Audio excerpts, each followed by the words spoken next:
Underdog Daily with the Badge Bros, John and Nez hanging out, platform of the people, Black and Yellow Dog app, Underdog Fantasy. If you guys have not joined up yet, the bracket battles, man, there's free rules for days. There's a link in the chat for you guys. Underdog did the Lord's work here for us.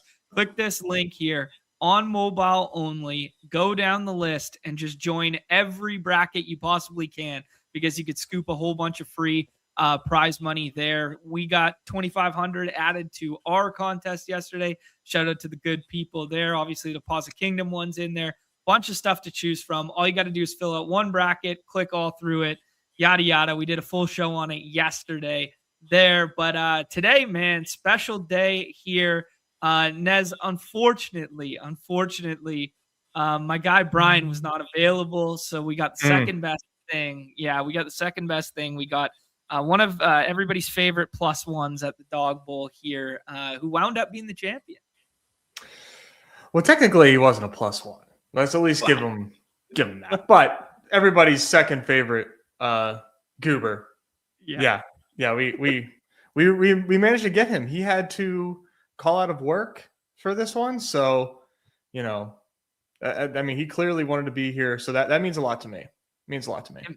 It means a lot to me too. We kid. We love it. Man, Gumby has overarching. He's had this persona amongst the community for so long. And then when I met him in person, I was like, oh baby, this just all melds together so beautifully. And I actually love this guy so much. So truly our honor, dude, truly our honor to bring this guy on, man. I had so much fun with this guy in LA.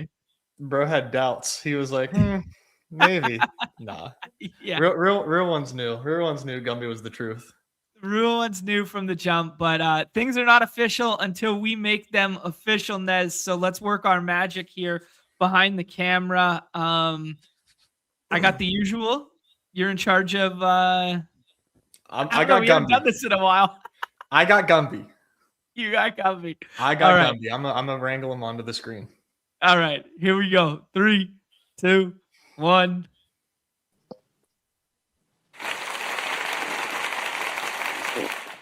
Yo. There we go, baby. Gumby with his finest setup for us. It's officially official, man. It's never official until you're in the winner's circle. Congratulations, my friend. LA's NBA Dog Bowl champion for, I guess, 2016? 2016? 2016. 2026. We're way in the future. It's been a long time coming. I've had a lot of 10K wins. I didn't get invited on here, so. Oh, I like that. Our bad. You lose track. I think we just like made it a point to like not do it after the first time that you banked, and then you're like, hey, is this as easy for you guys as it is for me? And then we were like, well, yeah, let's wait for 200K and then we'll bring them on. And here we are. That's fair. Right on, buddy. Yeah, Bates is saying what everybody was thinking here. Had to be driving during the scheduled appearance here. What's up, my friend? What are you up to right now? I'm not driving. I did get out of work early so I could do this appearance. They think I'm at a doctor's appointment, so I'm actually in a CVS parking lot, so they can't see my car. Beautiful, man. Respect the commitment to the hustle there. Although I do got to come at you with the fraud stuff for a second here, because you were on our preview program and you said if you won the Dog Bowl, you'd be quitting your job. And now here you are just taking breaks and sitting in your car. So what's up with that? Yeah, well, I didn't think I was going to actually win. If I knew that, I wouldn't have said it. Neither did anybody else. Didn't know how dialed Dink was going to be, or you wouldn't have said it. Yeah, shout out to Dink. He was dialed that day. Yeah.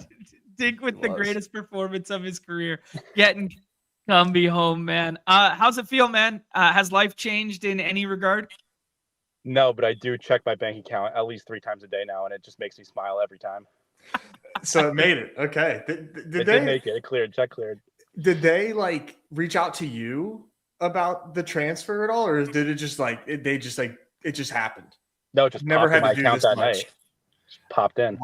That's wild. I don't live this life. I don't move that large quantity of cash from one account to another, so I had no idea how it worked. So yeah, no, that's no a nice problems. peek behind the curtain.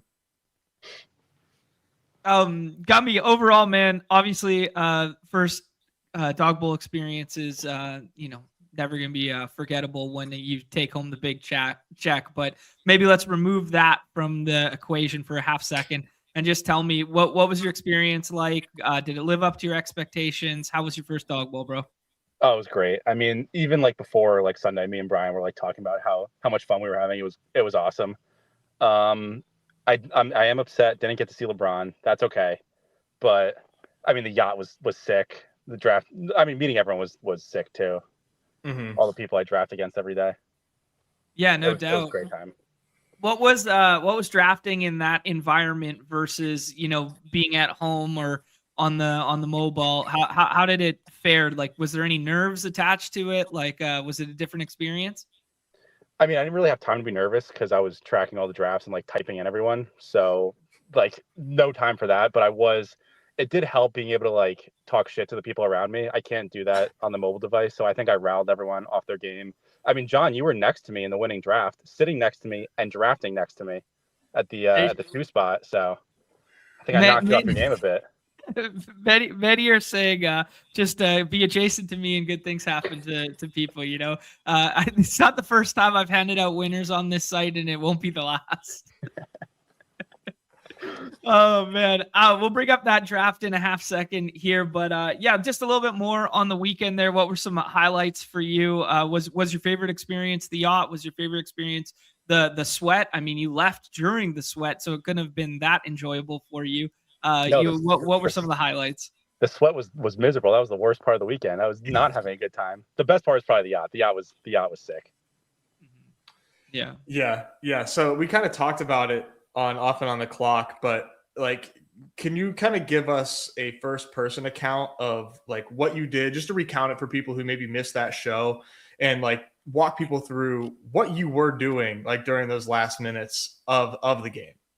Yeah, so at like halftime of the last game, I was in first place, and whatever, I was like kind of like, okay, like I probably have like a 20 or 30% chance to win. I was being chased by a lot of people. I'm like, whatever, like I'll just sit here, kind of watch it.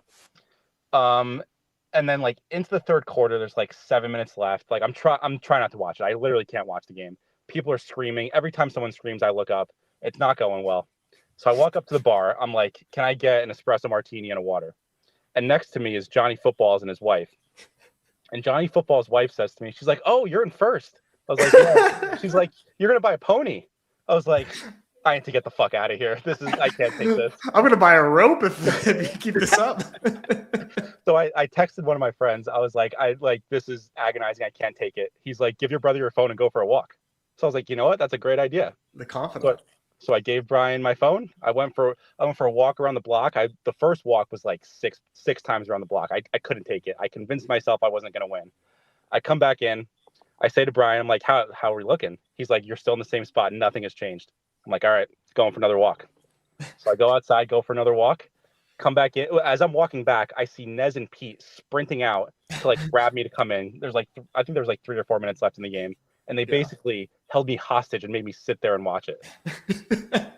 Clockwork Orange style, just like eyes peeled open. Just watch this. Watch the sweat. Endure the sweat with us.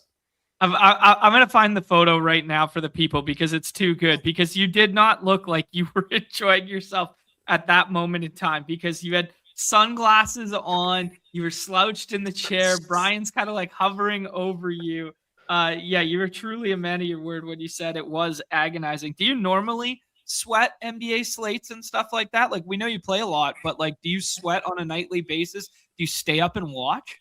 Not usually. Like if I'm like scrolling and have like a team that's like really good, I'll be like, all right, whatever, I'll watch it. If I have like a bunch of teams that like might be live, I'm like, yeah, I'll just go to bed and wake up at 3 a.m. in a cold sweat and check my account balance.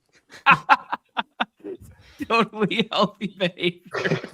That's how you have to do it on the East Coast, man. Like, you can't stay up for those sweats. Like, it'll drive you nuts because you're going through the tilt and you're up late. Like, it's like 2 a.m. by the time some of these games end. So it was just like not even feasible to have like a real sweat experience. Not worth it.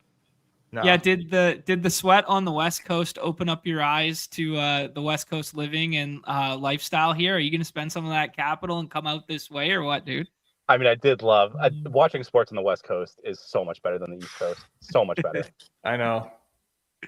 Here, Gumby, before we look at your lineup here, I got to show. This was the dragged back into the bar, forced to sit down and enjoy winning money. Yeah, I thought the sunglasses would make me not be able to watch it, but it didn't work.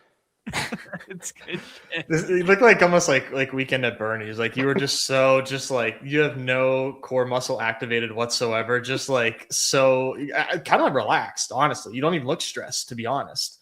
You know, like you actually look relaxed. On the walk, I convinced myself. I was like, yeah, you know what? Like third place is still like a nice cash. Like I'm not gonna win.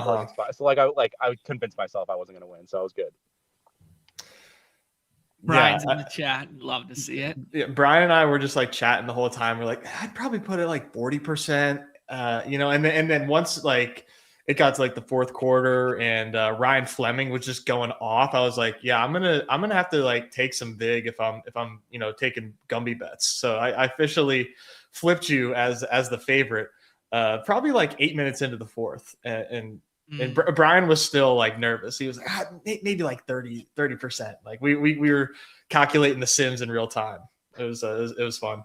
Oh, I forgot a great part of the night too, though. I tried to hedge against I don't even know who it was, Brandon Miller and Oso Iguodala. So I was like, all right, I'm just gonna put a pick'em on their overs, and I accidentally bet their unders and also won that pick'em too. So no one runs better. Is that why you hit that? Yeah.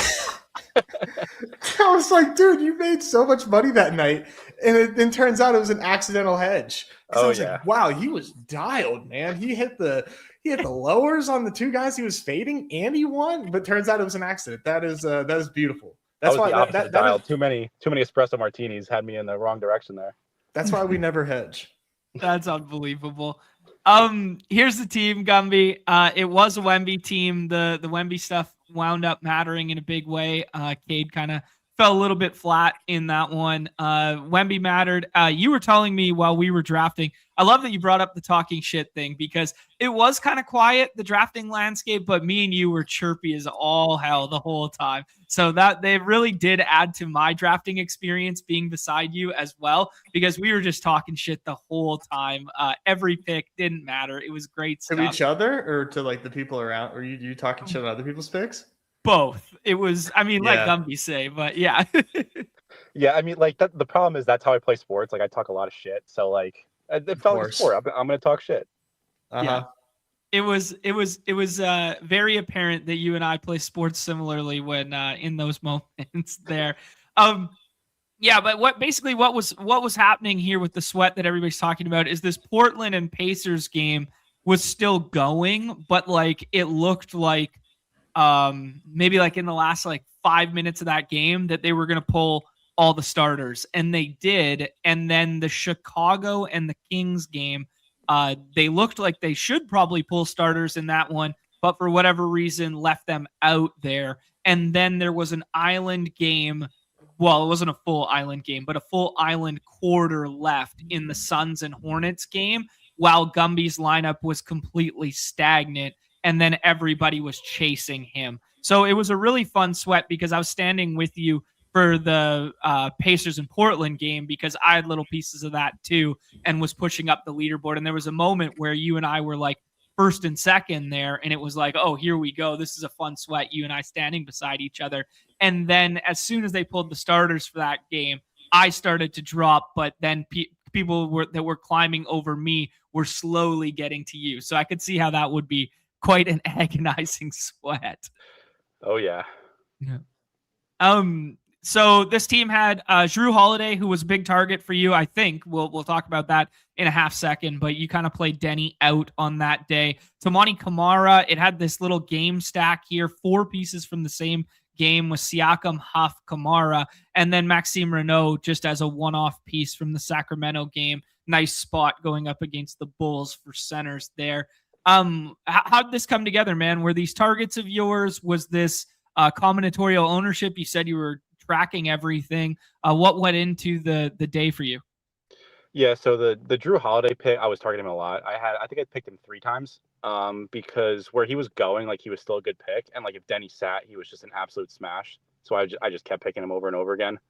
And then Siakam and Reynaud were both like combo stuff with Wemby. No one had like Siakam plus Reynaud, or like only one person had that combo. So and they projected well. So that's how I got there. Mm-hmm. I like that, man. You and I were in lockstep with the combo stuff. I also talked to Glenn after the fact, and he was funneling combos into Claude to spit back 0 ownership combos to him as well. So I like that we kind of all arrived at the same kind of like mindset, like the value in like, sacrificing a point or 2 in projection was worth it if you could get unique combos for sure. Was that kind of like your mantra coming into the day, that it was more about the combos than it was about the actual plays?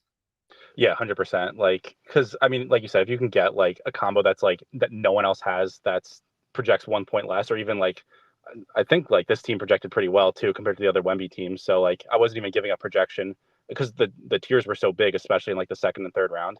So just finding guys that like projected the same that no one was taking. Yeah, no, I respect that. Yeah, name of the game, man. Truly. Yeah, I love Brian with the self-tout here, but he's not wrong. Gumby didn't need Claude because he had me, and I respect the hell out of that. Brian was the mastermind behind it all. A 2-man game there. I mean, it really was. Brian built the combo tracking sheet, so shout out to Brian. Wow. Awesome. Pays to have a CPA brother, I guess. Oh, yeah. Did you take him out for a nice meal? Are you going to buy the house off of him? What's the move here for Brian? How are we taking care of Brian? He got a nice little tip, and then I'm gonna take him and a couple of my friends out to play a nice round of golf. That's sick. Nice, dude. Good on you. I'm looking for the draft board here for a half second. It was the one that I was in the spot beside you. You said 1, 2. Yeah. Yep. Okay. Ooh, good question in the chat while you pull this up, John. Gumby, Sure. What is the origin of your Underdog name? So if I'm sure everyone has seen this, the video from like 2007 of this guy playing Madden, Greg Jennings, a broken leg, scores on the Saints, and at the end of the video, the guy goes, "F you, Gumby," and my friends in like 5th grade thought it was like the funniest thing ever, so they just started saying that all the time to me. That's so good. To you specifically? Like you were designated Gumby? I was designated. That's hilarious. Oh, this is interesting. So Brian did run projections on the teams, and he said this was the 3rd highest projecting team pre-contest. Brian, whose teams, if you happen to have the information while you're watching, I'd be really curious whose other teams kind of like out-projected it or whatever, like who was the front runners in the Brian model. I'd be really curious on that. I think J-Sam was number 1, his Wemby team. His Wemby team? Okay, cool. Maybe we'll look that up in a half second. Count his Skolansky's there. Anything else on the actual winning team here, Gumby, before we look at the draft board? I don't think so. I was very much enjoying a Jay Huff sequence where he got like a block, a steal, a rebound, and hit a 3. I was going absolutely nuts in the bar. That was awesome. That's a peak Jay Huff, man. Oh, and it's pretty cool that we got to see it in real time. Jay Huff played all of garbage time on Friday night there when we were at the Pacers game. So to see it in real time and then see it then for your fantasy team on Sunday there, any correlation in that? No correlation, just Dink's numbers. Just Dink's numbers. I love it. I'm going to bring up the draft board here. As you said, this was a really fun draft. I distinctly remember it was me, you, and you thought we're kind of sitting in a line together. You thought and his girl were right in front of us, and we were just chirping the whole time, just talking shit about this one. You roll the 1-0-1. Nobody runs better in this one. That's obviously the team. I screw up abundantly here, as I'm usually prone to do, with a Klingon pick there for no reason. Other than that, I kind of like my team here. Not terrible there. I didn't think I dropped the ball all that hard there. DeJounte, if he got a little bit more burn in that one. I loved the Jaime Jaquez stuff. I'm walking it back, Gumby. I did not hand you anything in this one. You earned it, dude. I loved Klingon too. It took a lot for me not to take him and Drew together, but I didn't think that was a good idea. Yeah, no, that's for sure. Like just too much draft capital on the if Denny plays or not bucket there. And it was a weird slate. Like, to walk it back for everybody, Brandon Ingram had a Q tag for an illness and he had missed one. Flag had just played his first back-to-backs since coming back and had a Q tag in that one. Denny obviously had the Q tag with the perennial back issues there. So there were a lot of moving pieces. And then Giannis got ruled out right before the very first draft, which turned out to be a blessing because if it had happened like halfway through, it would have been, super annoying. But that led to, Ryan Rollins getting jammed because KPJ was already out there. So anything else kind of like macro dynamics of the slate there that went into things? Yeah, I mean, there were a couple, but I think the first two drafts were Wemby paired with Ryan Rollins, so I was just full fading that and just hoping he wasn't going to be optimal because I mean him going in the first round after that I wasn't going to do it. Yeah, you and I talked about that a little bit. We both had the exact same mantra. We didn't talk about it during the draft because we thought we were both like super sharp, sweaty nerds, but then we talked about it immediately after, how I was like, as soon as we saw Rollins get paired with Wemby in the very first draft, it was full fade Rollins for me and just like live or die by the sword there. 100%. Yeah. And I actually doubled down a little bit too by doing like this was an Oso team, but I did do a couple Bobby Portis teams and like that sort of thing as well. Yeah. Couple interesting things that happened on the slate. Yes, Siakam was questionable as well in that one. So Gumby taking the leap of faith with the Siakam Q tag there.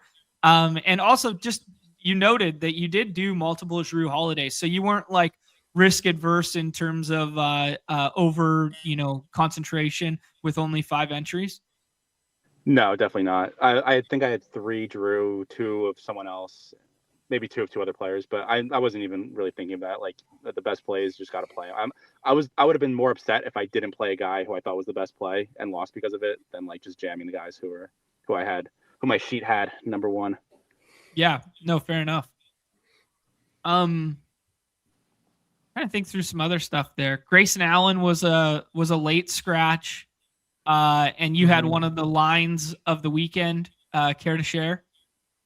Which one? I had a lot of lines. The Grayson Allen one to J Sam was my favorite. Oh, it was like 6 minutes into the game, and J Sam's like, "Oh my God, Grayson Allen got ruled out." I'm like, bro, snail. This was like 3 hours ago. J Sam was struck by it. Oh man, so I can't believe that didn't reach him in like when it broke. That was, I mean, to be surrounded by a bunch of nerds that like can't wait to talk about the breaking NBA news, and that somehow went off the radar. That's wild. Another one too was the late, or not. I guess it was like right before like 2:00 when the slate went live. Was DeMar DeRozan getting ruled out?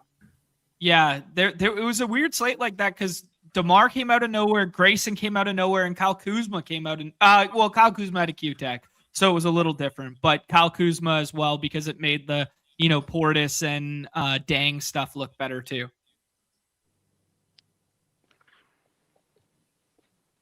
A little bit of context here from Brian.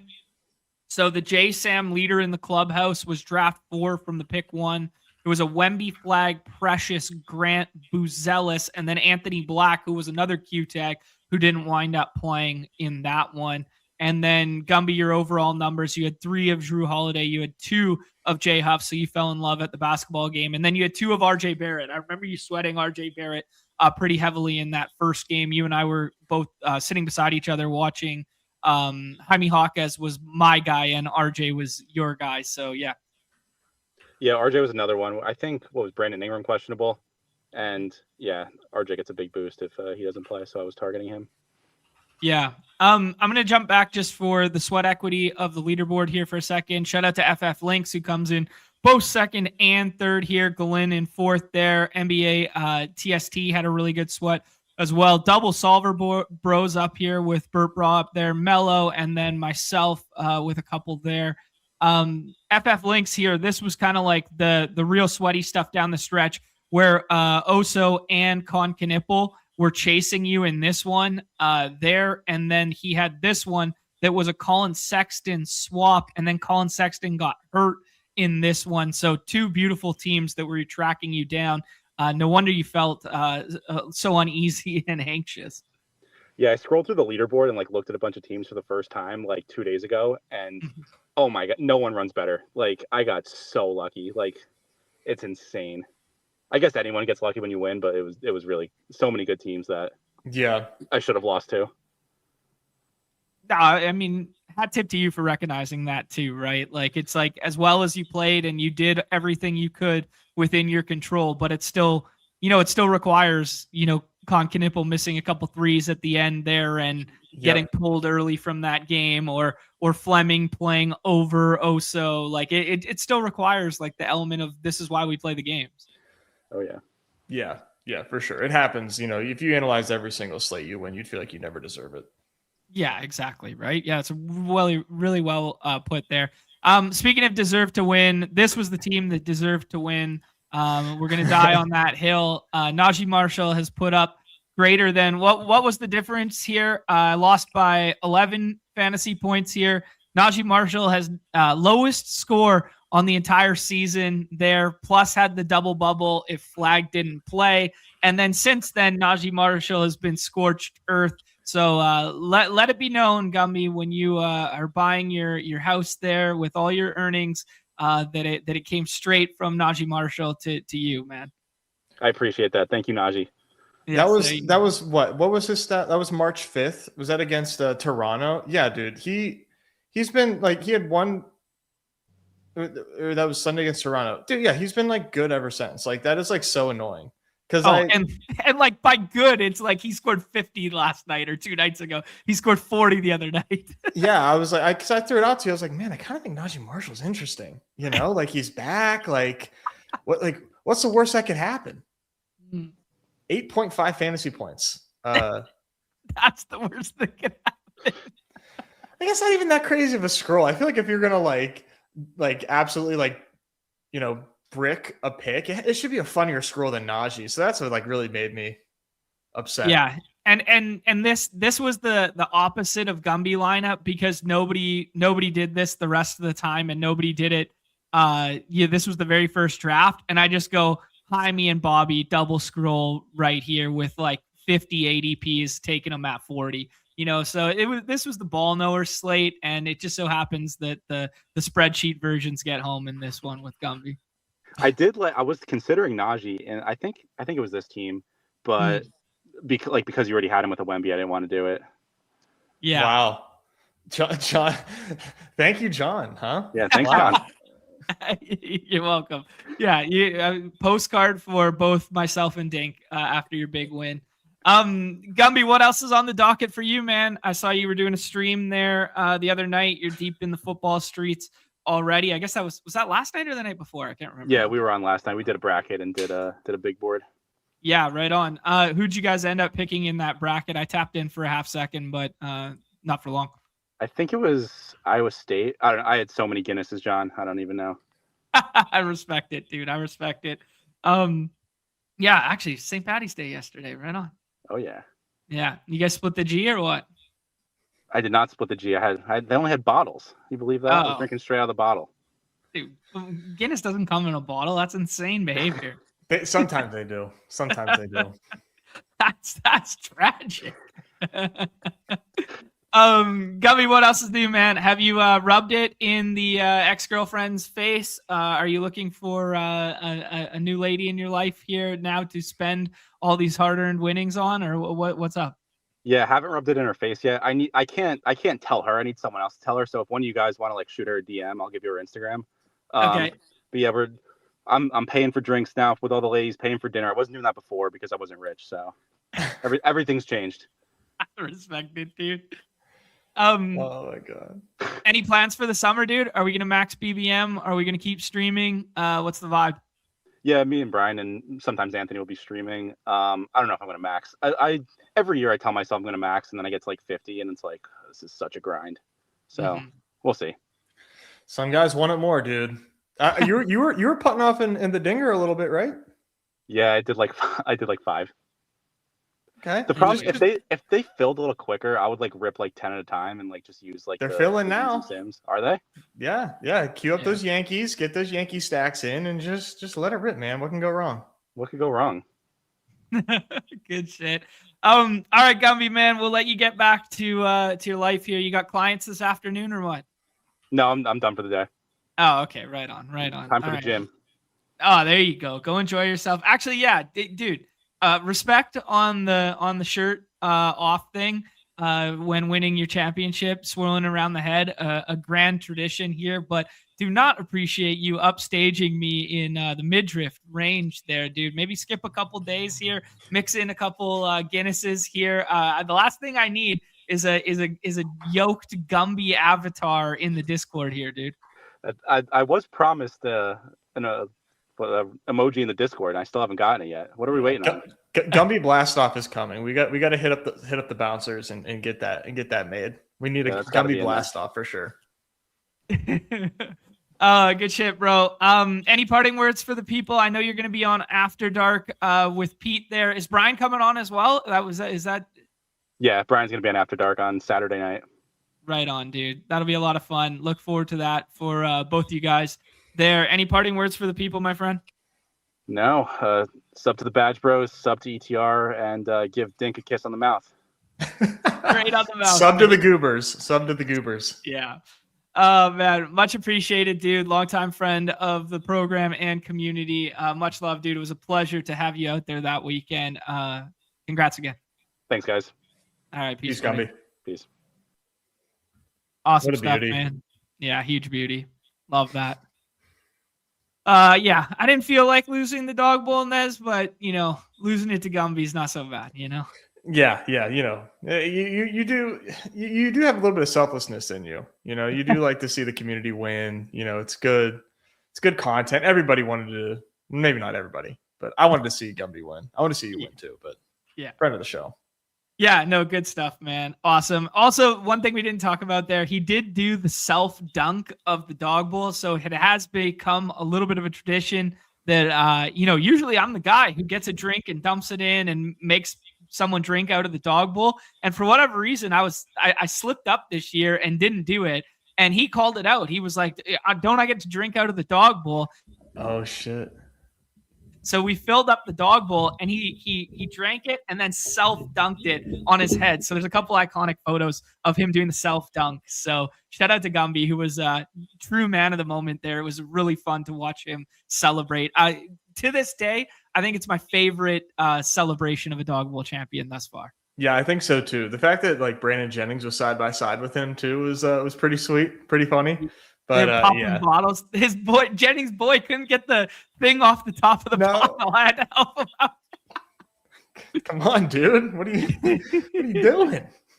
I joked to Jennings after. I was like, "What? You don't pop bottles at the club with your boys, man? Like, you couldn't get the top off." gotta razz Brandon Jennings a little bit.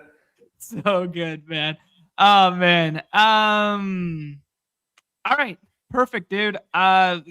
Shout out to Gumby. Look forward to the After Dark with Pete there to get some more behind the scenes stuff and hear from the true man of the moment, Brian there, the savant, the quant behind the scenes there. Let's talk about yesterday. We obviously did not run a hoop show yesterday. We did run a hoop show. It was just about the bracket. Reminder to everyone who's just trickling in now to click the link that is pinned at the very top there. Actually, I will show you guys what it is right here. Underdog put this out. You can only fill out one bracket. You have to do it on mobile, but then you can enter it in infinity amount of contests. So they put together a little thread here. It's pinned in there. Ours is included in here. You can do the snapback one. You can do Pat Mayo's. You can do Xerxes. You can do the Flock. Pete's is there. Badge Bros is there. And just go down the list and just click over and over again and enter these free rolls. It's entirely free. And there's $1,000 to first, $20,000 to first, $10,000 to first amongst all these contests. So just get in there and get after it because it's free to do so. Yeah, this is really, really sick. And if you have one bracket filled out, it takes 2 seconds to enter all these contests. So there's really no reason not to. Yeah, absolutely. Yeah, that's kind of all I got on that. We could tie a bow on Dog Bowl for the season there. A little bit delayed on getting Gumby on there, but that was due to my illness, and I really wanted to be here for that moment and chatting with Gumby there. And then, we could talk about last night for a minute here. Your boy got 40 of them in there, was lucky enough to get a top 20. Shout out to On the Bump 12, who's been a member of the community for a long, long time here. Was a 1v1 away from this one. He goes with the double Knicks stuff at the end there. Knicks got decently condensed once Brunson was out. Hart was falling in some of the earlier draft rooms. For whatever reason, people were just not in love with the Knicks stuff. It projected okay, but then as soon as Jose Alvarado was in the starting lineup, he takes away a lot of handling. So, point Josh Hart looked really good early in the day, but then all of a sudden you get Jose Alvarado in the starting unit and he takes away some of that handling. Alvarado was cooking too, so turned out to be, quite good play, but I understand the flip-flop as the day went on. Jalen Duren was an absolute smash, and then Cade gets banged up. So he gets there. And then back-to-backs were kind of the name of the game. Back-to-backs and blowouts were the name of the game for Wemby and Joker. So SGA was the most desirable first-round pick. Also could have had like Paulo plus Duren, something like that. And then Julius Randle being the beneficiary of no Ant as well. Thoughts on this one, Ness? Yeah, I was doing Wemby over SGA for most of the day. So, rip to any potential dub there, just because I was pretty underweight. SGA, obviously. Had a lot of Duren, had a lot of Randall. Was pretty light KPJ. Just kind of hard to kind of pinpoint what this Bucks team is going to be like now. But KPJ cooking once again. So I'll just go back to the KPJ well. KPJ had 8 fantasy points in the first half. Wow. Yeah. Wow. Gets 40 in the second half. Unreal. Didn't need to know that. I had a pretty strong fade. on him. And then OG and Hart, I was targeting pretty heavily. Right on, dude. Yeah. Well played by you. On the Bump is up here twice, so wanted to shout that up. Vindy P's up here. Jay Baconator, The Wood. Actually, shout out to Jay Baconator, who had a really nice win that I missed the other day when we were talking about it. A really ethical win with a double scroll that he wanted me to shout out there in the 2-side contests I wasn't in, buzzer beater and crossover. So mad respect to him. Had a good time with him in LA as well. Chris is up here again. Evergreen, The Wood, who makes all the fun tools. Tiger Woods is up here. Vindy P's up here. And the return of Ricky. Ricky was in the chat yesterday for the first time in a long time. The return of Ricky's back. Love to see it. Yeah. Shout out to Ricky. First Deposit's a pretty funny username. I've never seen that one before. Yeah, I love that. That's a good name. Here's mine, dude. Little $500. Got lucky. Better to be lucky than good here. 1v1 away, but it was De'Aaron Fox versus OG that I needed. I had a lot of Kevin Porter Jr. I played Giannis's out because Giannis actually got hurt. I had 0% Giannis. Played Giannis's out. In my 40, I had 50% Kevin Porter Jr. My downfall was I played a shit ton of Ware and Jaime Jaquez Jr., and both those aged tragically. I was all over the Duren play. Loved that one. Paulo turned out all right there. Liked the Con and Mello stuff. Julius Randle. Really happy with the way I played, but better lucky than good because I just didn't have Ware instead of Fox in that lineup, which led to a top 20. Most of them had either Ware or Jaime Jaquez Jr., which was kind of my downfall last night. Probably should have been a little bit more cognitive of the 1v1 of Diabates versus Ware, opposed to just being like, oh, Bam's out and this game could play fast and competitive. Yeah, I was jamming Miami too, so that hindered a lot of my stuff. But I ended up with I think a team in 44th or something, which surprisingly, 44th still pays. So that saved the night a little bit. Yeah, no doubt. It's crazy how much those one outlier lineups can save a night, right? Mm-hmm. Yeah, for sure. All right, dude. I think that's a perfect segue to move on to talking about tonight. Actually, before doing so, lay of the land for the rest of the week here, guys. We're going to talk hoops today. Obviously, we got 9 games to go through here. We'll break it down. We'll do a couple drafts. That'll be today's show. Tomorrow's show, we got a monster NBA slate. Yes, yet again. I believe it's 8 games tomorrow. So we got 9 today, 8 tomorrow. And then Fridays, which are usually big, is small this week. So it's 6. And we're 1 week away from opening day. All of our all of our slow clocks in the Dinger Streets have now turned to 1 hour clocks. I know it all too fucking well because of those ones I joined on stream last time out there. So I'm 1 hour clocking myself to death right now. Actually, as we speak, I'm on the clock here. But yes, we will be doing some more baseball stuff. So we'll do a dinger on Friday after the slate. And then to start next week, Pete is traveling on Tuesday. So I think Often on the Clock is probably going to move to Monday. And we're probably going to do a preliminary, hey, this is what we're going to do in MLB Daily Streets coupled with a dinger. So, yeah, can't wait for the start of baseball season. And, kicked off in a good way last night. I mean, maybe not the result that my American friends were looking for there last night, but pretty good ball game all in all there. So excited for baseball season. That was such an awesome game. Couldn't be too upset about, it's not my team. I mean, yeah, it's my country, but it's not my favorite team, Yeah. So just to see the emotion of that win and just see how huge it was for Venezuela, the emotion that was there, that was a bigger net win for the sport than anything.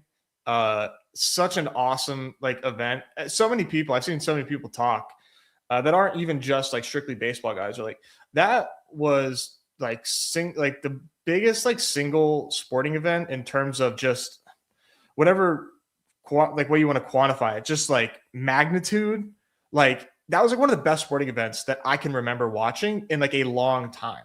That was truly last year's World Series, don't get me wrong, was sick, super down to the wire.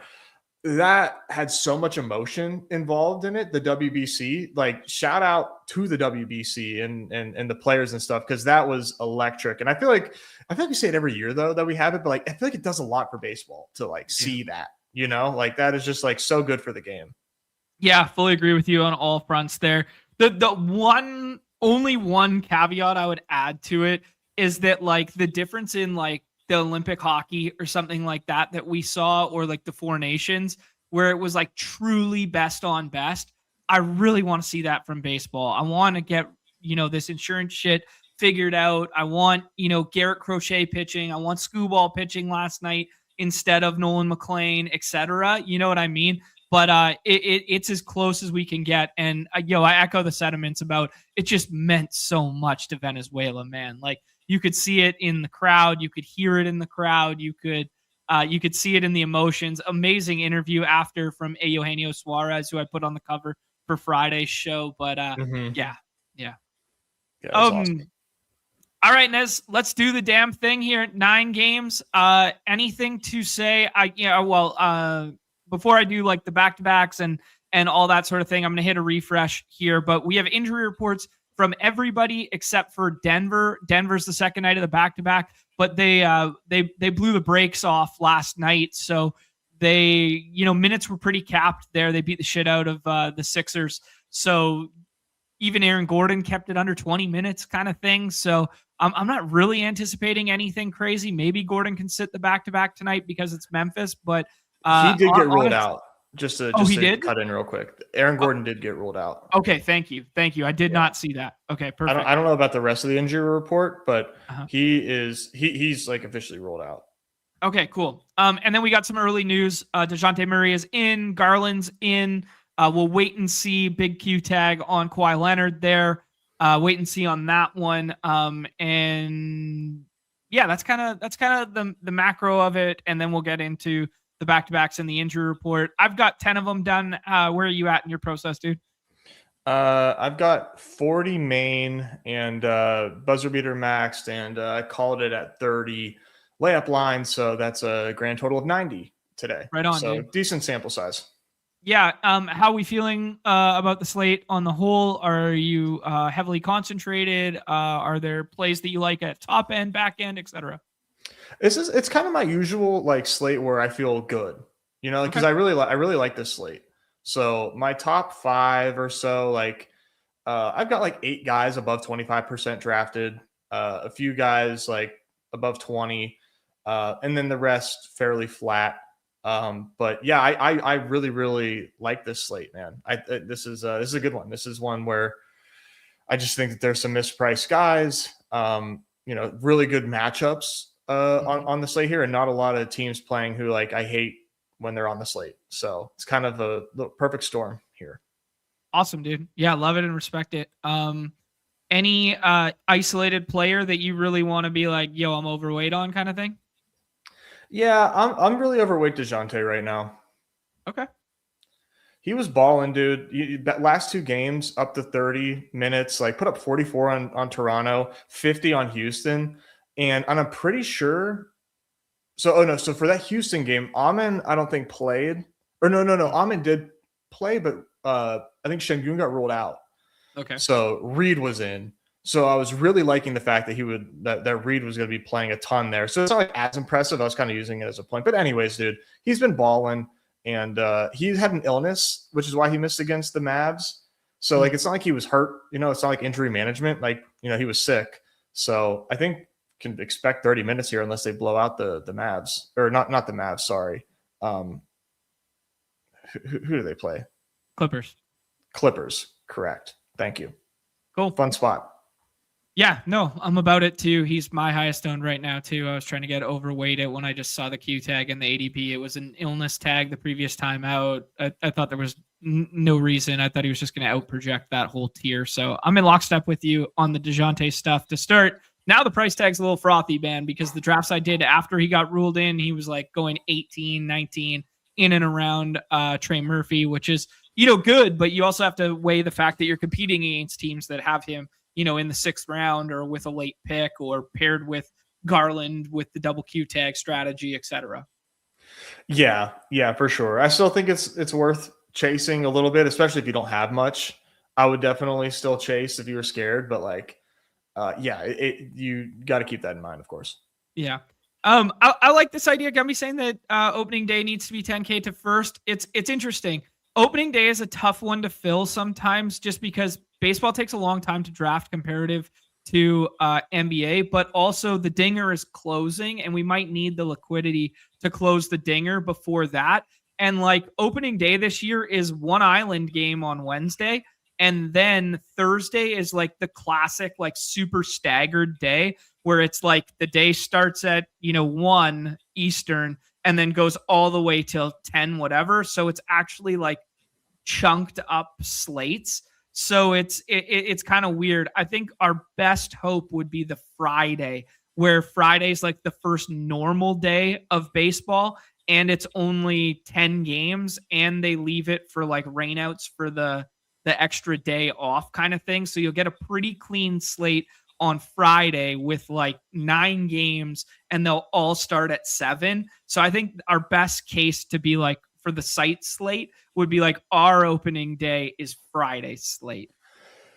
I agree. I think if I was, trying to put myself in the mind of Numi and Hope, Thursday you get speaking in Eastern time, the 2 o'clock to the 4:15 games, and then you get the after dark with the West Coast games for the 4-person or 3-person lobbies or whatever.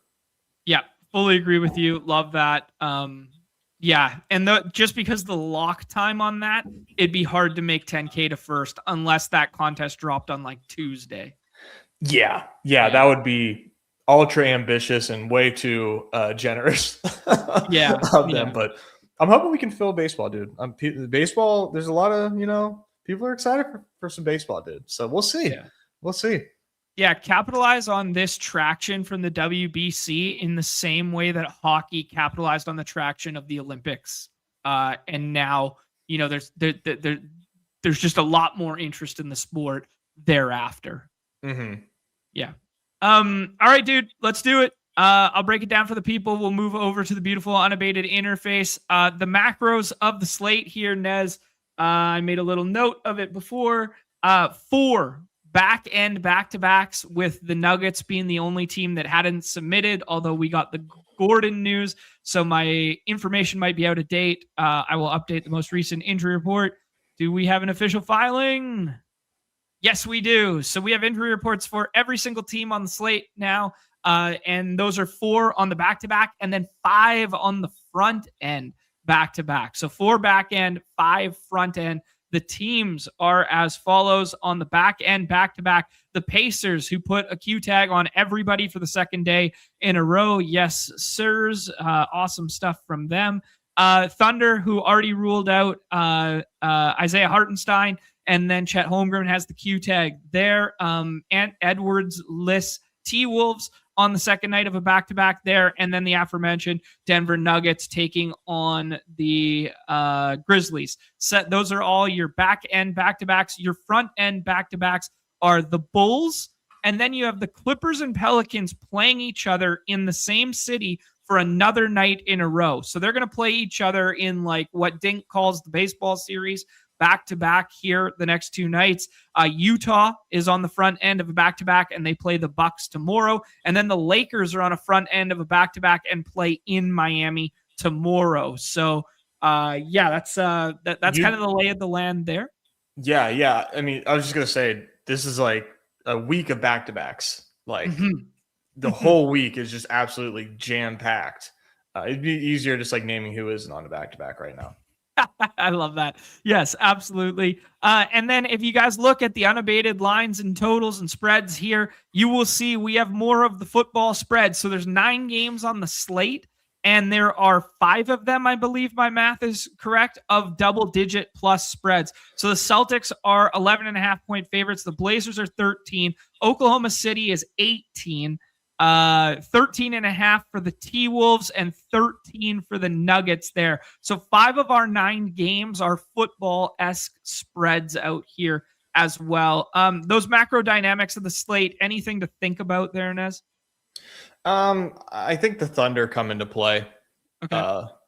In terms of what that injury report looks like right now, the spread of that game, who's going to be playing these minutes, like there is a lot to think about here in terms of like, do you even want like I'm considering going like Giddy over SGA in some of these spots just because of that spread and that total. It looks really, really bad. Cool. Yeah, no, I respect it for sure there. The nice things you can say is that Hartenstein's not there and maybe Chet's not there, and SGA could do enough in 25 minutes. But we've seen this movie before, man. If you're going to give me 40 minutes of Giddy for the fourth straight game there, this guy is a walking triple dub. And even though he's going up against good transition defense, yada, yada, with the Raptors there, I could definitely echo the sentiments for sure. Yeah. All right, dude, let's break it all down here. First game up, Warriors and Celtics, 11.5 by way of the Celtics there, a 216.5 here. We just saw a massive JB game last time out, 60 fantasy points there. Warriors are still without Steph Curry. I will read off the injury report here. Obviously, no Jimmy Butler, neither of the Curry brothers there. Al Horford is out. Moses Moody is out. We got a Q tag on Quentin Post. We got a probable tag on Gary Payton II. LJ Kryler with a Q tag as well there. And then no Vooch on the other side for the Celtics. So since Tatum has been back, we could talk about the Celtics side here. We had some decent game. Well, we had a massive game from JB last time out. We had a strong game from Tatum, but kind of middling. And then we had a strong game from Derek White. We also had that massive game from Kata going up against the Wizards there. And then Peyton Pritchard in the last round. So there's kind of 5 draftable guys each night. How many of them are you getting to this evening? Right now, mostly just JB and Tatum. And honestly, I don't have a lot of either of those two. I've mixed in Derek White a little bit as well, but I don't have a lot of those guys just because of the dudes that get drafted around them that I just like prefer more.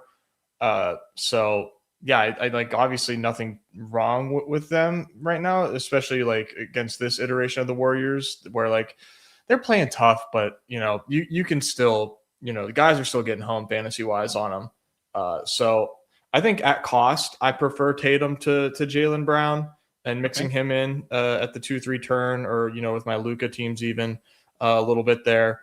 And then Derek White is there in the last round. And I've mixed him in a couple times, but I'm mostly taking shots elsewhere. Okay. Yeah. Respect it, dude. Very similar takes from me. I've mixed in Derek White a couple times in the last round. I think JB is kind of, you're just overpaying for the most recent box score there. Did talk a little bit last show when I was by myself there about like kind of like the usage splits with JB versus Tatum, but Yeah, it wasn't as drastic as I thought. Like JB had pretty much maintained and he was still getting like good drives and stuff, but the eye test made it look like he was just like camped out in the corner in the possessions that I was watching. So I'm okay with JB. If you want him, you have to take him at ADP because the box score lurkers are taking him there. If you don't, you're going to have a full fade on it. And you know what? If you want a full fade, the 216.5 total on this slate on a 9-gamer, I'm kind of fine with it. So if I don't end up with a ton of JB tonight, so be it. Yeah, I feel at peace with it. Okay, cool. Let's talk about the Warriors side here, dude. We had that massive Zinger game. This is also a Zinger revenge game here. It was encouraging to see him, perform so well, but it was the smash spot of all smash spots against the Wizards. Very trolly tweet from the Underdog main account there that Pods has never had a 30-point game as a Warrior, and Zinger's been a Warrior for like a week, and he has 30-point game. It was very good bit. Whoever came up with that one, shout out to the main account for that one. But yeah, man, up to 25 minutes there, and we got no Al Horford tonight, and we got a Q tag on post. Can we get anything from Zinger tonight? Can we go back to the Podswell, who was projecting quite well? We also had a Melton kind of like smash, but he's always kind of like soft capped.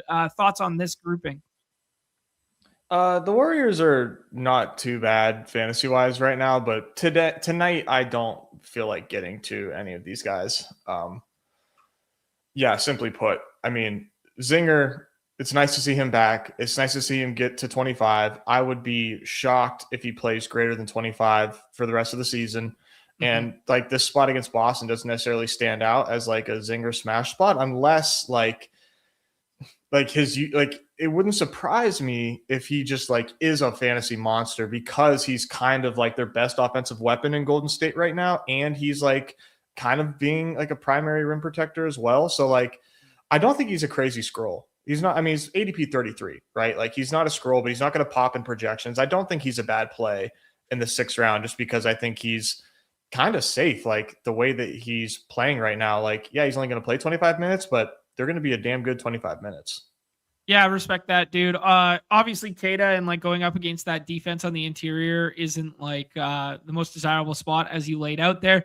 But, they might just feed him, dude. We talk about this when guys play like short minutes and shorter stints than they're accustomed to, that they just pepper, and like it's kind of like the Ty Jerome thesis where it's just like, hey, if this guy knows he's only going to be out there for 25 and he's as skilled as we know that he is, he might just try and fucking get his in those 25. And that's what happened last time out. Maybe a little bit of revenge in his heart, but half the league is revenge for Zinger these days. So I don't know, but a 31% usage last time out there. Yeah, I don't know, man. It's kind of like Melton in the first unit was doing all the scoring, and then the second unit was all Zinger. If they just run this back with this kind of exact same lineup tonight, yeah, he's worth a couple darts in the last round. Yeah, I believe that. Cool, man. I think that's a pretty good synopsis of that one. Just to summarize a little bit off the Celtics stuff, other than Tatum at price comparatively, and then maybe a scroll or two there at the Warriors stuff. This one's going to be really difficult to talk about, dude. Pacers and Blazers here. Nembhard sat last night. Siakam sat last night, and then a lot of other guys, kind of played through those Q tags. And now, like, the whole team gets listed with Q tags again here. Blazers are 13-point favorites in this one, a 231.5. Decently paced game just in general here. Blazers play pretty quick. Pacers play pretty quick, both inside like the top 8 in terms of pace metrics. Don't have that in front of me right now, so don't quote me on it, but that's kind of how it's been all season long. Yeah, let me get the injury report here because it's low-key a joke. Yeah, Pacers, obviously no Hallie, no Johnny Furphy, and no Obi Toppin in this one. No Pascal Siakam as well. And then they have Q tags on Quentin Jackson, TJ McConnell, Andrew Nembhard, Naismith, the G Leaguers in Talon Peter and Ethan Thompson, and Jalen Slawson. He played a decent amount. I guess it was like 2 or 3 games ago. Micah Potter, who missed yesterday with a Q tag, and then Ben Shepherd with a Q tag as well, and then Zubac with a Q tag. So I have no idea what's going on here. Should we be interested in anyone on the Pacers side, even if they go? Nembhard's been playing like decently full when he does play. Is there any interest for any Pacer? And then we'll talk about the Blazers. I just don't think you have to. You know, maybe someone from the Pacers is a good pick, but like, what do you win when you win? I probably 200th place. I don't know, dude. I'm off it. I got nothing to talk about here. Yeah, no, I tend to agree with you, man. Like, we could talk till we're blue in the face about like, hey, what if Cam Jones starts and plays 32 and some of these Q tags break the other way? I don't know. We could talk about why Nembhard sat on the front end and now he goes on the back end and now he plays 30 all of a sudden, as they're prone to do. I don't know. What's 30 minutes of Nembhard in the last round going up against Drew Holiday going to give you anyways? Like, Right. you really need like 5 of these Q tags to like break the other way. Then their rotation be like cut down to 9, and then you can tell yourself a story while Jarris Walker's minutes are the safest, Huff's minutes are the safest, and maybe we play one of them or something like that. Like, it's just, we've done this song and dance so many times, and on our site there's just kind of like no reason. They're all going to project right now for like 25 fantasy points. It's kind of like Memphis 2.0 right now. Yep. Yeah. Well said. Okay, cool. Let's talk about the other side of the ball then with the Blazers there. No Vic Krejci for the second time in a row here. No Shaedon Sharpe. We got a Q tag on Time Lord, who missed the back end of the back-to-back last time out, where I got crazy overweight on Klingon on, I guess that was Monday's slate, and took a bath because of it, because he got in foul trouble and only played 24 minutes in that one. Yeah, kind of a dumb play in hindsight, I guess, maybe. But hindsight's always 2020. Yeah. Yeah. Let's talk about what could happen tonight for the Blazers here. Is Denny back to full? Are we concerned about the back at all here? Are you drafting a lot of Denny and then everybody else? Yeah, Denny's full, man. Like, he played a back-to-back, which I couldn't believe that he played that back-to-back against Brooklyn. Like, this guy's back has been so sensitive. And then, like, they play him against the Nets, like a team that was totally, you know, it's the Nets. I don't need to explain that, but like, made no sense. But he played 33 minutes. So I think he's going to be full here against the Pacers. And yeah, like, he's a jam. He's an absolute jam. Like I want Denny over JB almost like every draft. I respect it, man. He does look like a little bit of a tier break guy to me. Like, Scotty and Denny are the guys that stand out after Giddey to me. And then, you know, Kawhi, if he went, would be in that tier, but you can just play the Kawhi falls, take the Q tag game there with no Benny math. But like, I don't know. I look at this kind of like next grouping, and like, I always like Flag. I always poo-poo Randall, even when he projects well, despite what he did the last 2 nights, and maybe no Naz Reid tonight. But like, I just look at this bracket, man, and I just go like, give me Scotty and Denny. Yeah, I'm pretty hesitant on Scotty, to be honest. Okay, sure. Just because like Scotty's killed me so many times. But yeah, Denny like leads the charge for me here for sure in terms of like ceiling and floor combo. Really like Denny. Okay, cool. Oh, this is kind of funny. I didn't know this. Somebody has a Twitter account that they haven't tweeted in 2 years since and won't tweet until Pod scores 30. I love shit like that. Like, I love that the accounts that are like they progressively, either they do that or the ones where they progressively tweet like, not yet, not yet, not yet, not yet. And then when something finally happens, they tweet it out.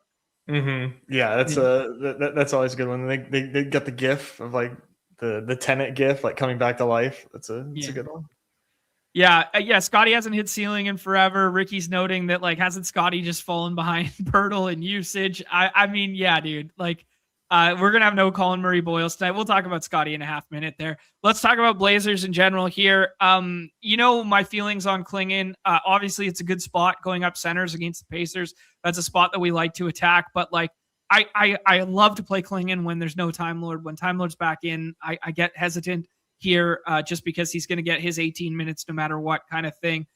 Is there reason to be down on Klingon at this ADP, or do you like the play? No, I think he's worth mixing in. Like, I would not fade Klingon just because the Klingon Klingon, I don't have this in front of me, but I would bet Klingon in terms of guys that consistently live in the 3rd round and later, 4th round and later. Like, nobody puts up 60 balls like Klingon, or 50 balls even. Like, his ceiling is just like have to have it stuff. And it's the Pacers, even with Time Lord presumably coming back, which I do think he does come back, but he actually is like listed questionable with a knee. Like, it's not like injury management or anything. So low key against the tanking Pacers, like They might sit him. I don't know. I think it's truly 50-50, even though I do think that he comes back. Okay. But my point is, even if he does come back, I think Klingon is still a pretty interesting pick just for the ceiling. Like he just does so much. Okay, cool. Any love for Drew, Grant, or anybody else in the last round? No, not when they're full.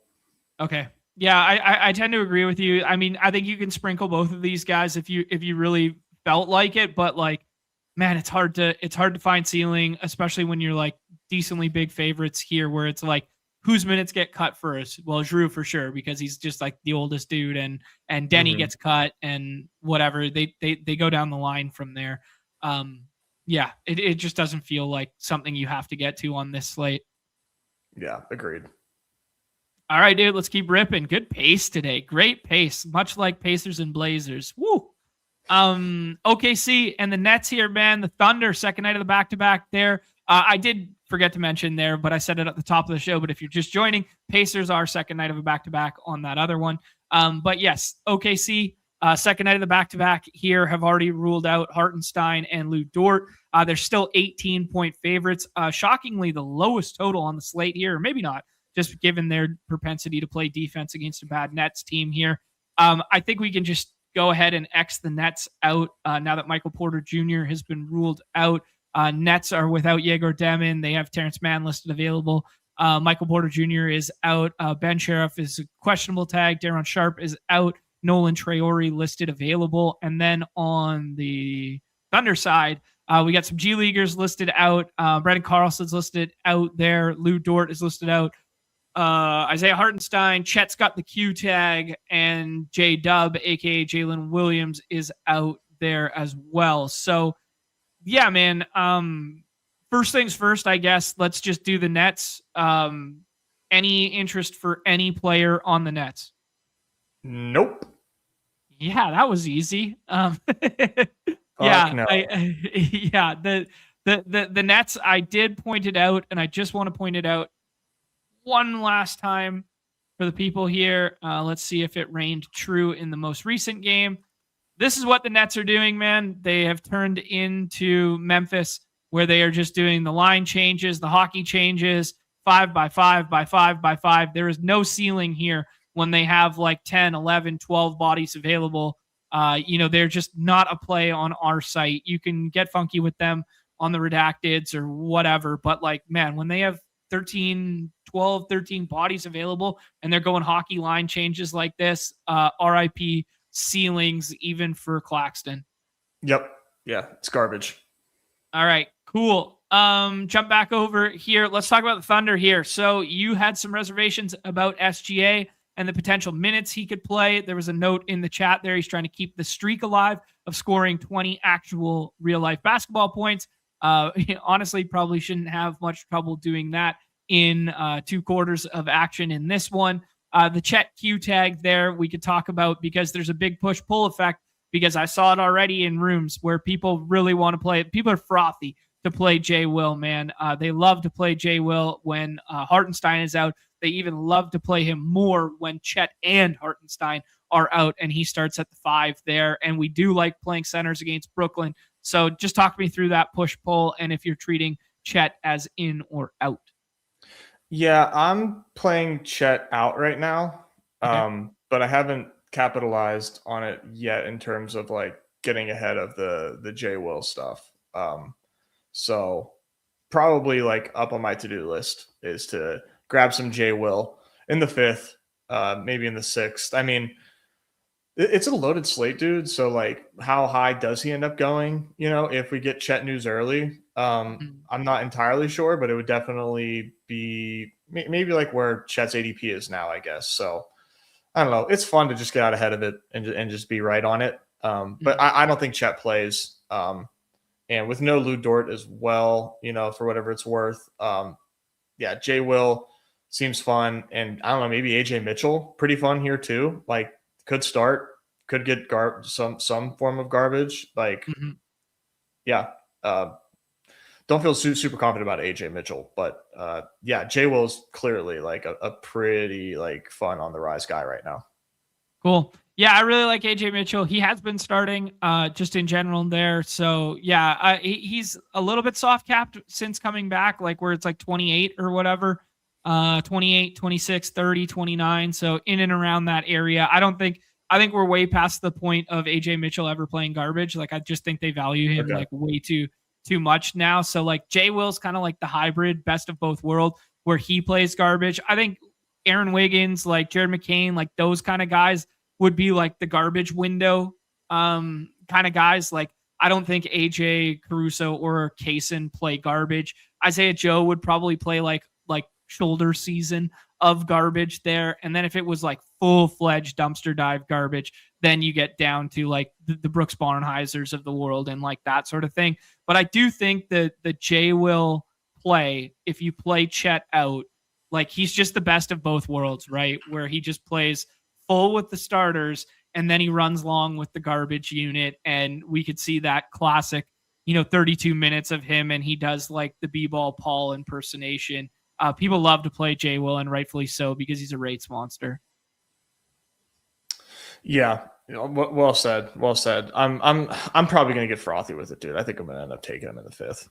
Yeah, I took him in the 6th a couple times this morning, where I took DeJounte in the 5th and then took him in the 6th. So it was like, okay, that's a pairing that won't be available later in the day. Was kind of my thesis. Yeah, probably a better play.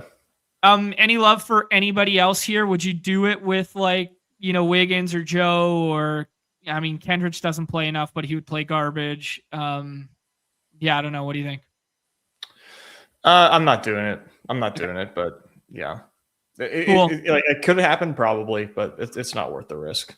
Yeah. And will you do the stance of Giddy over SGA the rest of the day, or you think it's just like a mix and match spot? No, I'm going to mix and match, but like for the most part, I'm going to have Giddy over him. Okay. Sounds good. Good little segue to talking about the next game, Bulls and Raptors. 234. Finally, we're getting into some of these nicer totals here. 234 in this one with some decent pace on the Bulls side. Raptors good in transition and good with transition defense, but don't play like crazy fast. 7 by way of the Raptors here. The Bulls, man, they're in this like hybrid window of like they should be tanking, but they're not, and they're just running Giddey and Montas full as all hell, and they're accidentally winning games and doing themselves a disservice right now. But it's fun for fantasy's sake, so I respect it in that regard. Yeah, Raptors stuff right now. Trace Jackson-Davis listed available. G-Leaguers listed out here. And then Colin Murray-Boyles is doubtful, which is kind of an encouraging sign that he has pivoted from just straight out on the road trips to now doubtful. So he'll cut into that 5 rotation and, kind of like small ball 5 and 4 rotation at times in the near future. And then on the Bulls side of things here, we got out tags on Zach Collins still, Jaden Ivey, Mac McClung, the G Leaguers, and Anthony Simons is out. So basically 2 Bulls getting drafted in every single draft. Is there anybody else that you'd want to get to other than Montas and Giddey? No, I haven't. And I do not think I will. Okay, cool. I will note if Colin Sexton plays this evening, like he does kind of like cut in a little bit, but that probably cuts in more at the expense of Trey Jones with the second unit and that kind of setup that Trey Jones has had from a handling perspective. Probably less so on the Giddey and Montas stuff. Hopefully. Okay. We already had the Giddey conversation. He's just been a walking triple dub, as you guys can see, just putting up monster minutes and monster fantasy scores to go alongside it. And this looks like a half decent matchup for him to continue to do so. Thoughts on Montas this evening, Nez? I think it comes with like a little bit of risk, but that's just like me thinking beyond these top 5 box scores that you see, which are like clearly like sick and monstrous. And maybe it's a Giddey effect. Who knows? But I'm playing Montas here. But I do like have some reservations about it. The price is pretty fair. But it's a really, really good slate, really deep slate. And I don't think he's anyone that I'm getting overweight on. I'll put it like that. Okay, cool. I did break one of my cardinal rules in reading other people's content prior to doing our own content. Just because it came across the inbox this morning and I was kind of bored while I was Phone Shitter Brewing. And I did read Mike Sakarian's article this morning, and very cool Montas Buzelis stat. There's only 2 players in the NBA this year with 100 threes and 100 blocks. It's him and Wemby. Wow. Yeah. That's some good company, huh? Yeah, pretty good, eh? I think Jay Huff might have an outside shot at joining that group. He does. I think Jay Huff would be one guy that comes to mind that could definitely join that group. But I just found that quite interesting. Yeah, anything else to say here? Everybody wanted to jam sticks last time out, and I told them it was a bad idea, and it turned out to be a bad idea. Yeah, no, I think it's just like that range. I mean, you kind of we talked about like the second round being like one giant tier, and it kind of just blends in. There's no like strong tier break after the second round. They just kind of like fade into this Buzelis range. Mm-hmm. I mean, maybe I will be more overweight Buzelis than I thought, just because like I think I like him over LeBron. I think I like him over Zion. I don't know that I like him over Klingon. And then like I'm really high on Rudy today. Okay. So like that's going to be a little tough to get there. But yeah, I think I actually, just to edit that comment, I think I'll have more Buzelis than I thought today. Okay. Any concern front end back to back that this gets managed a little bit with them having the Cavs tomorrow? I don't think so, because like they're just like balls to the wall every game right now. They don't like they don't even know that they should be tanking. Sure. Yeah. Fully agree with you. All right. I will just to note here, last time out against Memphis for everybody, just for the visuals here, Montas plays 31, Giddey plays 33. There was garbage in this. So like you take out what is this last stint? This last stint is 7 minutes. We're talking 40s for both Giddey and for Montas there. Dude, is Leonard Miller in the player pool yet? I've been meaning to tell Numi that no, he's still not in the player pool. Leonard Miller has been like starting for the Bulls for like a month, like, on and off for a month, but at least like 6 or 7 games. And he's just not in the player pool, and nobody's noticed because it's Leonard Miller. And you only notice because he's Canadian. He's kind of exciting, man. I kind of like him. Yeah. Leonard Miller and Will Riley, the up and coming Canadian boys, dude. Yeah, Will Riley's cool. Yeah, Will Riley's all right. Yeah. Anything else to care about here? Any matchup stuff or anything that just doesn't seem good to you? From the Bulls side. Just like the Matas matchup just seems a little tough with the size that Toronto brings, but I'm gonna play him. He's playing too many minutes and he does too many fantasy friendly things. Okay, cool. Let's have the Toronto conversation there, dude. It was a Zag plant today, the Pirtle stuff. I heard some love for Pirtle in the chat there. That stems from basically Sandro being the only other backup 5, unless they do some small ball Scotty 5 stuff. But yeah, I think Chicago's probably got enough size to combat the fact that small ball 5 probably isn't the jam today.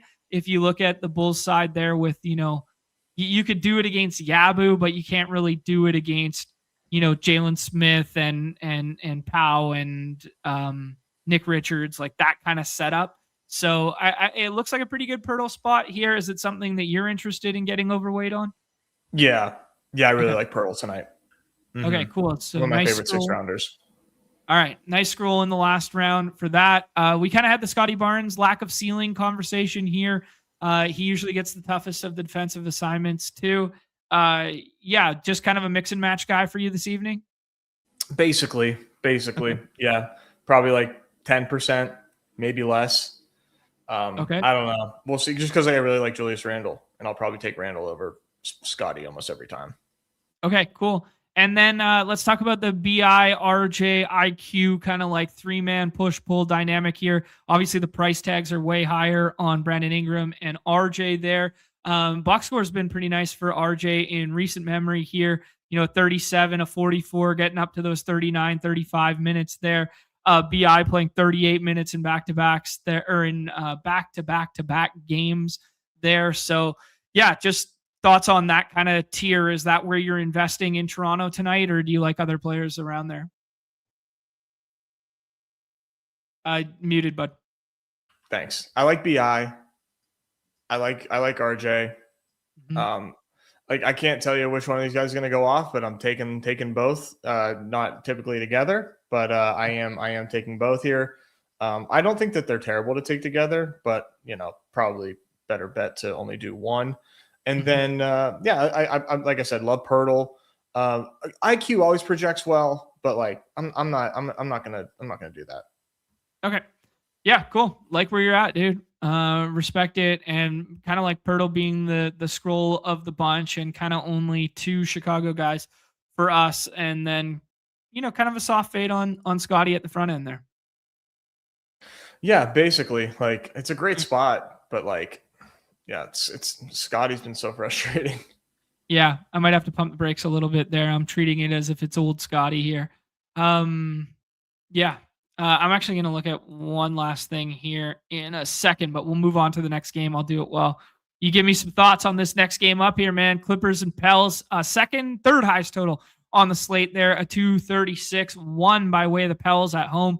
Pels been playing pretty good. They're kind of like the Bulls here, where they're like, they're not going to make the playoffs. They're in this like middling no man range, but they have nothing to tank for because they gave up their pick for the Derek Queen stuff. Got to give up your pick for a guy who's going to play 16 minutes a night for you down the strip. Got to do it. Got to do it. Got to give up a pick in a generationally talented top end draft there. And then you just got to play your way into like the 12th best or the 12th worst team down the stretch here. But it's been fun for fantasy for us, man, because at least we've got DeJounte Murray playing like some really good ball. I kind of broke it all down last time out there, that DeJounte has just like really cannibalized the usage of some other guys and whatnot. But we'll get there in a half second. G Leaguers listed out here. Bryce McGowan's listed out with the toe fracture, and then available on DeJounte Murray coming off the illness. And then on the Clippers side, your boy Yannick Konanina-Hauser there is listed out. Benny Math is listed out now.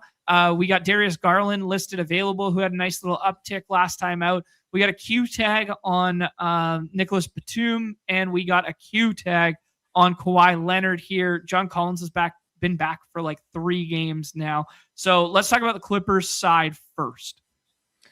Yeah, I was taking a lot of Garland late just because it just seemed like a fine, swap if he missed and now he's playing. So that's fun.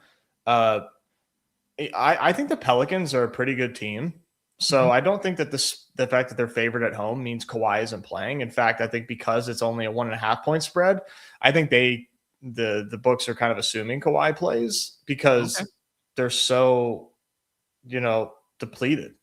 And like it's Darius Garland and look at the screen, man. Like I don't think that this team is 1.5 point dogs against the Pels. So I kind of think Kawhi plays. I have like 15% Kawhi. I'm, taking him when he falls and trying not to be over aggressive on it. But yeah, I think to me, like I think Garland's a good play, and the Kawhi stuff, man, like he's fallen to the Luka and the Joker teams. Like it's going to be a pretty tough beat. To a tough task to like beat those teams with Kawhi combos that don't have those guys on them, so like it's pretty tough, but like and I also don't want to build all of my Luka and Joker teams with Kawhi because I don't want to have a swap on every team. So like I'm kind of underweight Kawhi, even though I think he's a great play and I do think he's going to play. It's just like you're competing with all of those teams, and yeah, that's a tough task. Yeah, really good structural mindset there. Like really good, like, seeing the whole picture opposed to just seeing the isolated projection and being like, Kawhi's the 5th best play on the slate. Let's jam him kind of thing. Because he'll probably project as such, right? Like he'll probably project as the 5th, 6th, 7th, 8th best play on the slate. He will out project JB if he plays. Even if he's capped or soft capped at like 30, he's probably still going to out project that tier. 100%. 100%.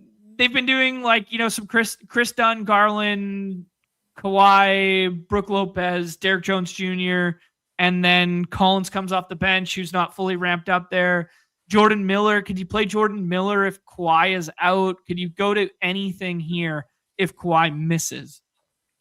I mean, I would be tempted to do a little Jordan Miller scroll once or twice. Yeah. I mean, pretty fun spot here, but that would be it. Like just like sparingly and just for funsies. But otherwise, like no, I do really like Darius Garland though. Yeah, I mean, almost 40 fantasy points there in 26 minutes. He could just kind of be like the cheaper version of like a Benny Math scroll the F down today.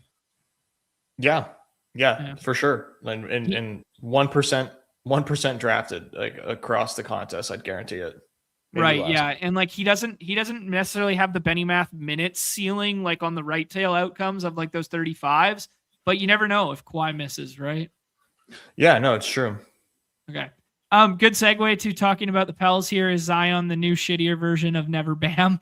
We're getting there, man. We're getting there. So something I talked about on the show the other day when you weren't here, Nez, is just the Pelicans, and in terms of like the usage and how like the handling of DeJounte has really turned into like Saddiq Bey gets his in one corner, Trey Murphy gets his in the other, Herb's out there for defensive purposes only, and then Zion doesn't fucking shoot anymore. Like he doesn't shoot the mid-range, he doesn't shoot the three at all, and it's just kind of like his drives and his touch time are way down with DeJounte out there.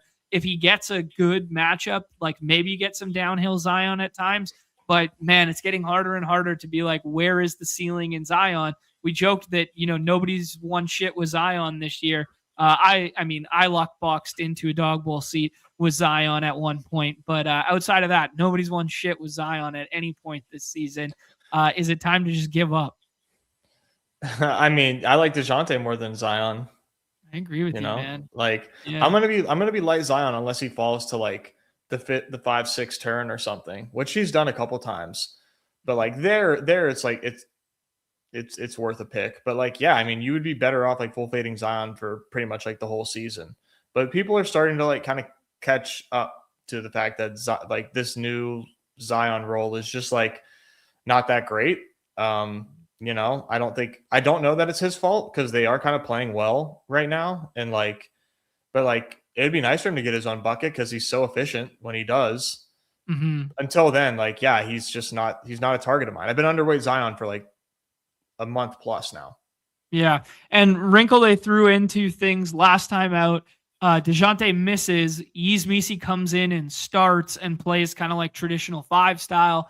Zion stays at the 4. He leads the team in the first unit in usage, and he scores the least amount of fantasy points out of like the quote unquote big 3. Like Trey Murphy outscores him, Saddiq Bey outscores him in that game. Those guys play 35 and 33 minutes. Zion only plays 28 minutes despite, no fouls, etc. I don't know. Maybe he just got put in P jail with a potential matchup there in the Mavs game. But like, yeah, man, it's just like, it's been a minute since I saw anything with my own 2 eyes watching the game that was like crazy encouraging about Zion. And it's been a minute since I looked at a box score or a stat or something that was like, yeah, this is bullish for Zion. 100%. That's the story right now, man. Yeah. I mean, like Derek Queen almost scored more fantasy points than him in 20 minutes off the bench last time out. Like obviously all this stuff without DeJounte, but still. You don't want to hear that. No. Thoughts on Trey Murphy's ADP now that we have DeJounte confirmed in? Was that a little bit of a hedge for people? Should he be falling now? Do you like DeJounte more than Trey straight up? Just thoughts on that dynamic. No, I like Trey tonight. I'm taking Trey around ADP, but I have DeJounte not far behind him. So okay. I'm still taking some Trey. Okay. Totally cool with it. I will show just because I happen to have it up here. Let me see here. Obviously, not the greatest sample to go to, but they played really tight against the Rockets there, and this was their last game with DeJounte, and they like kind of played to win, and it was like a low scoring game there, but you could just see this DeJounte usage of like this 36 here, man, and then Trey with the 25, and then kind of everybody else beneath that. Just putting it on people's radars there. They ran a very different rotation in the last game out against the Mavs there without DeJounte, but this was the last time they played with DeJounte, and they ran hella tight in a quote unquote competitive game. And this could be the same tonight, Yeah, I agree. I like this spot a lot. One of my favorite spots. Got a lot of Garland, got a lot of Murphy. I'm in on this game quite a bit, other than Zion, of course. Okay. Sounds good. What's the tipping point for Zion? Like, what ADP is good for Zion? Like, do you take him in the 5th? Do you prefer Rudy? I do prefer Rudy. Okay. Let's see. I got him at ADP 20. I got him at pick 27. I got him at pick. I was taking a little early here for some reason. 26. Here's a late one. 28. Those late 5th. Okay. All right, cool. Let's move on to the next game there. Not going to get to the Houston game for a minute here, but our guy Dylan's rolling through. He's like, he called the KP night the other day, so now he's calling Goon night tonight. All right. That's a really impactful game on the standings and the second of the nationally televised games. Nice little island game there for us to watch from a real-life basketball standpoint tonight. Yeah, I called the Zinger game too, and it just didn't matter because Nah went nuts. So shout out to that. Dude, Nah could have. Okay, so Nah obviously nuked the slate, right? He was 100% owned. I talked about double Atlanta pieces and stuff like that, but I was talking about kind of like scrolling around it and not getting overweight Nah because he wasn't that different than Dyson or CJ below kind of thing. And he had like 50 fantasy points with 18 minutes left in the game or something like that, and finished with like 58 or something. It could have been like a 70 burger, man. Like, it was literally it was crazy the way that run out went. It was like the first half of the first games. It's like, oh, we're dead. It's just like crazy. Yeah, that pissed me off. I was like, why am I not winning money? Like, Zinger's going nuts. Then I looked like, oh, cool. Love that. That's so sweet. All right, dude. We got T-Wolves here, 13.5-point favorites against the Utah Jazz here with a 230.5. Going to be a nice spot for T-Wolves in general. T-Wolves are second night of the back-to-back. Utah is front end of the back-to-back there. We'll read off the injury report here because most notably, obviously, the Ant stuff that we already talked about. He's out there. G Leaguers listed out, but we got a Q tag on Naz Reid and a Q tag on Jalen Clark. This Naz Reid one's really interesting because I full faded Naz Reid yesterday because he's got a left shoulder thing that he was going to try and gut out and play through. It's his shooting shoulder. It was, or I guess then it's not a left shoulder. It was a shooting shoulder. It's a right shoulder or whatever then, right? He's right-handed. I'm trying to think now. Anyways, it was a shooting shoulder. I didn't want to play it at all, even though I love Naz Reid and I love Naz Reid when they play super condensed and the usage is there. He still had a really nice night in like 18 minutes. Then he rolled his ankle, went to the room, then was listed available to come back in and didn't come back in.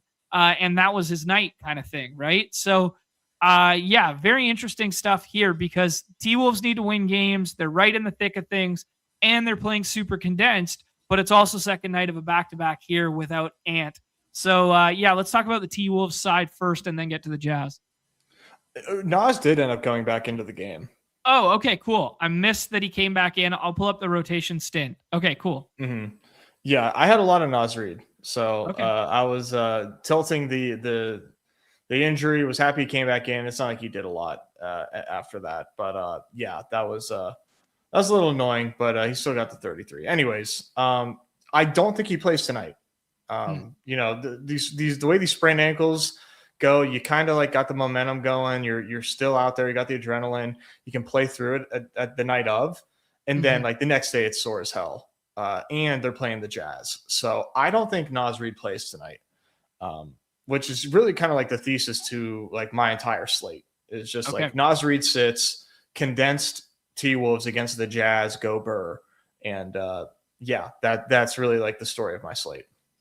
Love it, dude. All right, sweet. Yeah, we saw Io come into the starting lineup there. Obviously, you see Mike Conley, Jalen Clark, all these guys not play last night. As I said, it's super condensed here.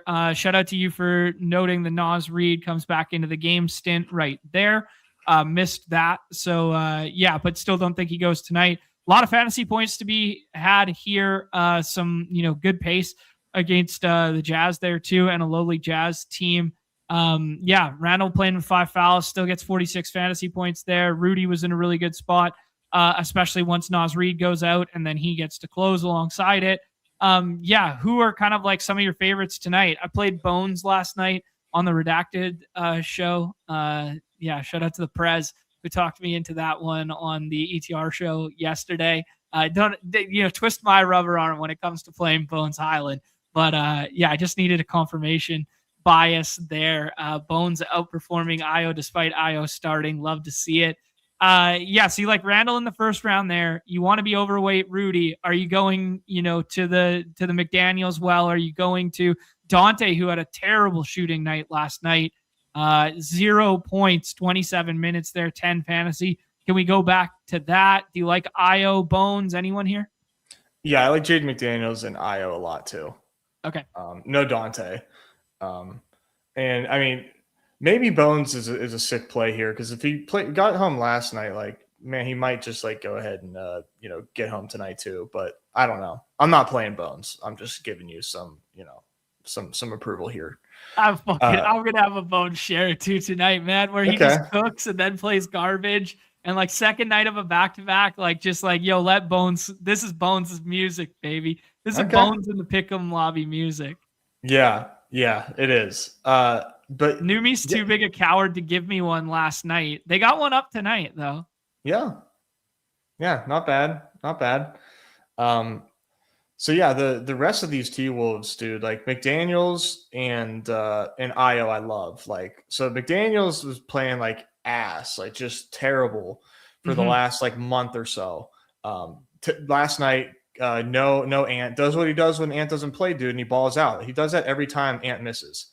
Now you remove Jaden. Now you remove Naz potentially from the situation, or keep Naz in. He played 37 even with Naz coming back. Like Jaden here, I think is a great play. A lot of minutes available for him. So I'd like to see him, kind of do what he did last night, maybe a little better. And then Io, I think, is really, really interesting too, because if Io doesn't flop, like we're drafting him like ahead of Rudy Gobert. But Io played 33 minutes and played and didn't do shit. And now nobody wants him. But I think he has like a pretty decent upside to him. And I don't know why he won't play 30-something again unless they just absolutely destroy this Jazz team. So I think he, like, just the fact that his minutes are so strong in this matchup, like, he's not getting drafted at all. And I think it's, like, one of the best leverage plays on the slate. Good shouts, man. Really appreciate your takes here. Love it. I'm in lockstep with you now. I got to really be mixing in this kind of, like, min one T-Wolves kind of mindset today. Yeah, it just, like, this is the thesis to my entire night. I like it. I do want to just highlight to people because I was going to highlight. Sorry, I'm losing my train of thought because I can't type and speak at the same time. That's just a peek behind the mind of the intelligence that's going on out here.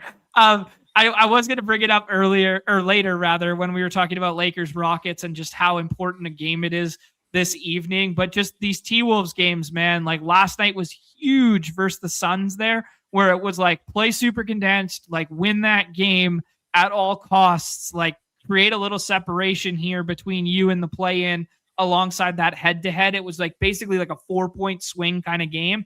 And now like figure it out tonight against the Jazz kind of is like the mantra in my mind. And I think that's why, Naz Reid played through last night and now maybe we could see him sit tonight, but they're still like, just lacking a ton of bodies. So it does look like a spot that they're still going to be condensed because they still need to keep winning here. 100%. Yeah. You do not want to get caught in the play-in, obviously. Yeah, because as you create that little separation between the Suns, and now all of a sudden you're like, ooh, baby, if the Rockets lose tonight, and the Nuggets probably not going to lose tonight, the second night of the back-to-back with another good matchup, but like you can create a little like, hey, here we go, let's flip up here. 100%. Wiz K with a really good question here. Are there any Wolves players you wouldn't pair together? The first one to me that comes to mind is like Rudy plus Randall, but if they're going to run as condensed as they do, and I don't know. I don't think there's any pairings off the table there. Maybe Dante and Jaden is like a pairing, but I don't think anyone's going to do that. Yeah, no, I can't really think of anything I really wouldn't do here. I think that they're all fine to pair together. I don't see one overly cannibalizing the other. Yeah. I think maybe the toughest thing, maybe the one thing I could maybe say is like anybody with Randall, in case Randall just like goes, just like takes all usage from everybody, but then you're looking at a double scroll, but like, who cares? Do a little double scroll. Yeah. That would be the one thing is like pairing anybody with Randall is like, that comes with some risk. But yeah, otherwise I think that the spot is so good and the rotation should be so condensed that it doesn't matter. Right. Yeah. Like you could pair, even if Randall goes scorched earth, you can still pair like Bones with him, because then he gets garbage runs and plays like 25 or something like that. Like Io plus Bones would be like a combo I would never do, but nobody's going to do it here anyways. Yeah. Yeah. This is the first one that came to mind. Station saying the same thing is fine. Okay. Yeah. He's saying it's fine. Yeah, I think it's fine. All right, dude. Let's talk about the Utah side here. I will read off. Let me get the most recent iteration of the injury report just in case anything's changed in the last 15 minutes. Utah. All right, cool. No keynote this evening, and then all the usual suspects that are done for the year with Nurk and Lowry and Kessler and JJJ, etc. And then we got an Ace Bailey concussion protocol Q tag. And then we got a John Conchar probable tag this evening here. So, yeah, I mean, is there anything on the Utah side you want to introduce into your life here where they need to, keep playing flip? Flip missed last time. So, like, Kyle Filipowski in the last round, obviously not a great spot going up against Rudy in the revenge game, Rudy Gobert. There, Cody Williams continues to lead the world in minutes. Collier is just kind of a fun rates click, but the minutes have ticked down in recent memory, and they'll continue to, the usage plus minutes will tick down a little bit if Ace is there. This team's not running as crazy with like the 48s as we saw, a month ago. It's just kind of like Cody Williams plays a boatload. Yeah, I don't really want a whole lot of this team. Like I've got a handful of Collier shares. That's about it. Kyle probably plays a lot, but like I don't know, man. I don't trust Kyle Filipowski at all. So I'm just full fading him and basically this entire team. Just a couple shares of Collier right now. All right, sounds good, man. Yeah, if they shoot themselves into a ball game, maybe it's sensible, but I don't know, man. There's just not a ton to go here. Dude, Bez has played so much, 33 and 32 in his first 2 games with the team. It's like, it's just crazy what this team's doing. Bez and bang, baby. Yeah, Bez and bang. Yeah, I don't know. Oscar Sheway, no thank you. Yeah. All right. I think that's a pretty good synopsis there. It's probably just flip Cody Williams or Collier, and we're probably going to be light on the scrolls. You prefer Pirtle to all 3 of those guys? To the Jazz guys, yeah. Yeah. Do you prefer all the T-Wolves scroll guys to them, not including Bones, but like Jaden and Io and stuff? Yeah, that's why I just have so much trouble getting to them. Yeah. Yeah, do we like the fact that Cody plays 40 minutes regardless? Like, is it enough? Like, he did have a really nice box score last time out, but... He did. Yeah. He did. Shout out to him against the Kings.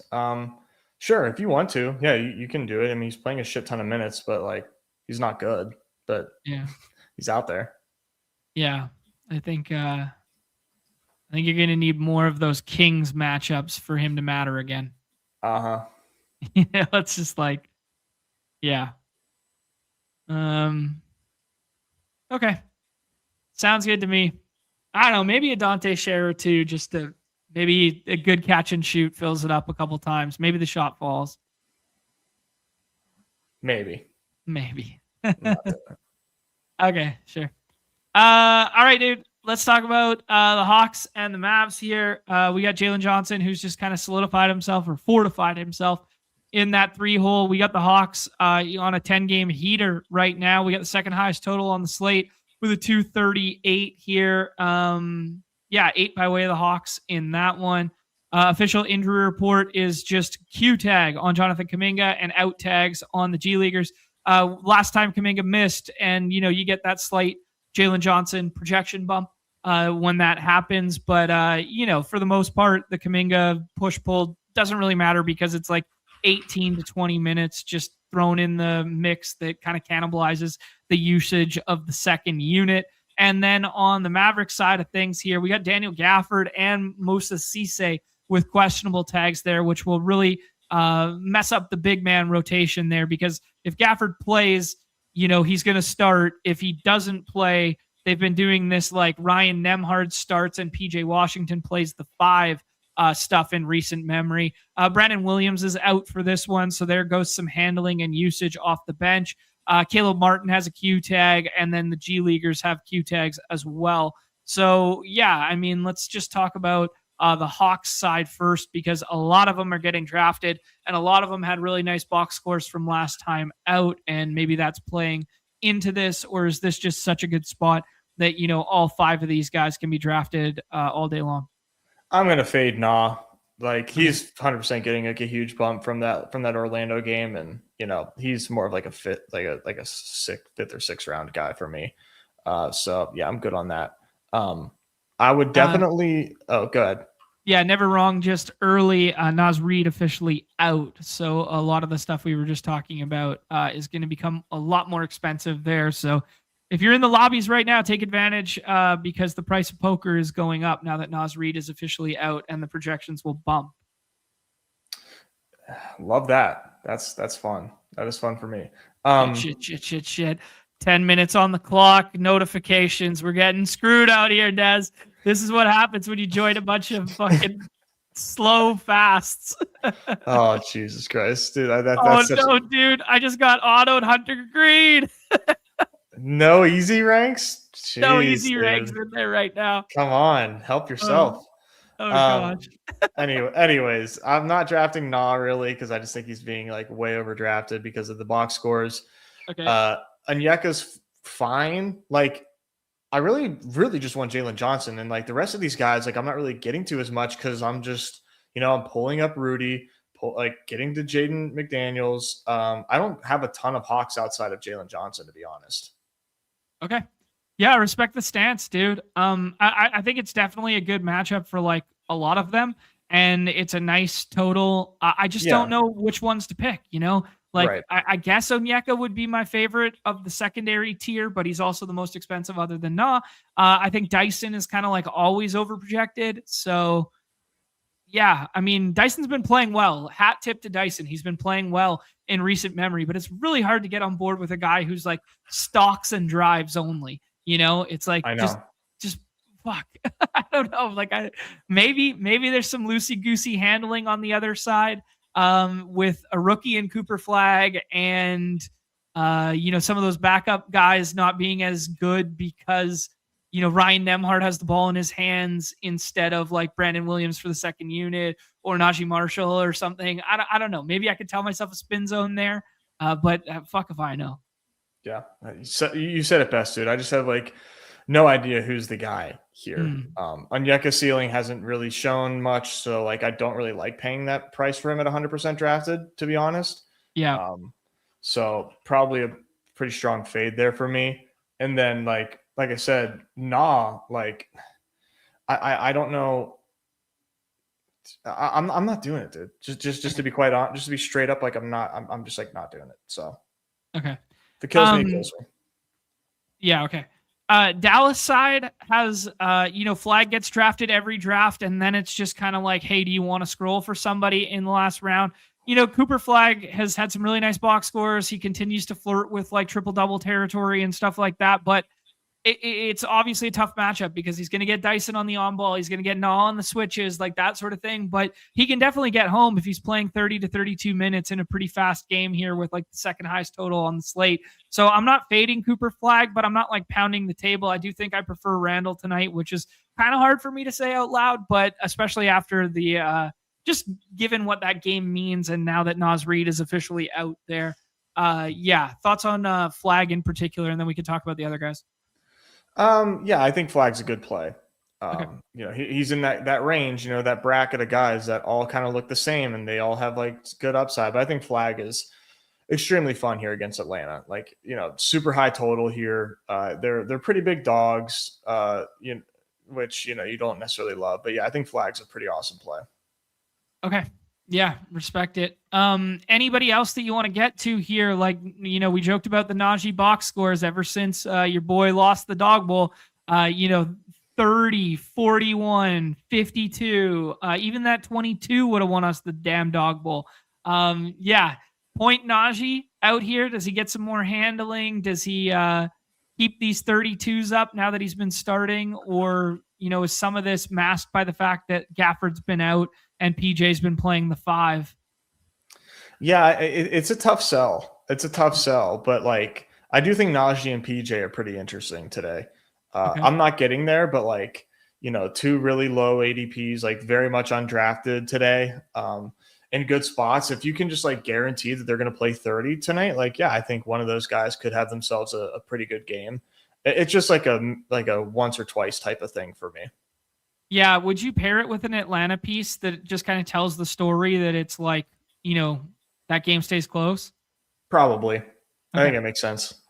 Yeah. I think Najee would be my favorite of the bunch because like Flag gets Dyson, PJ gets the tough defensive assignment on the other end with Jalen Johnson.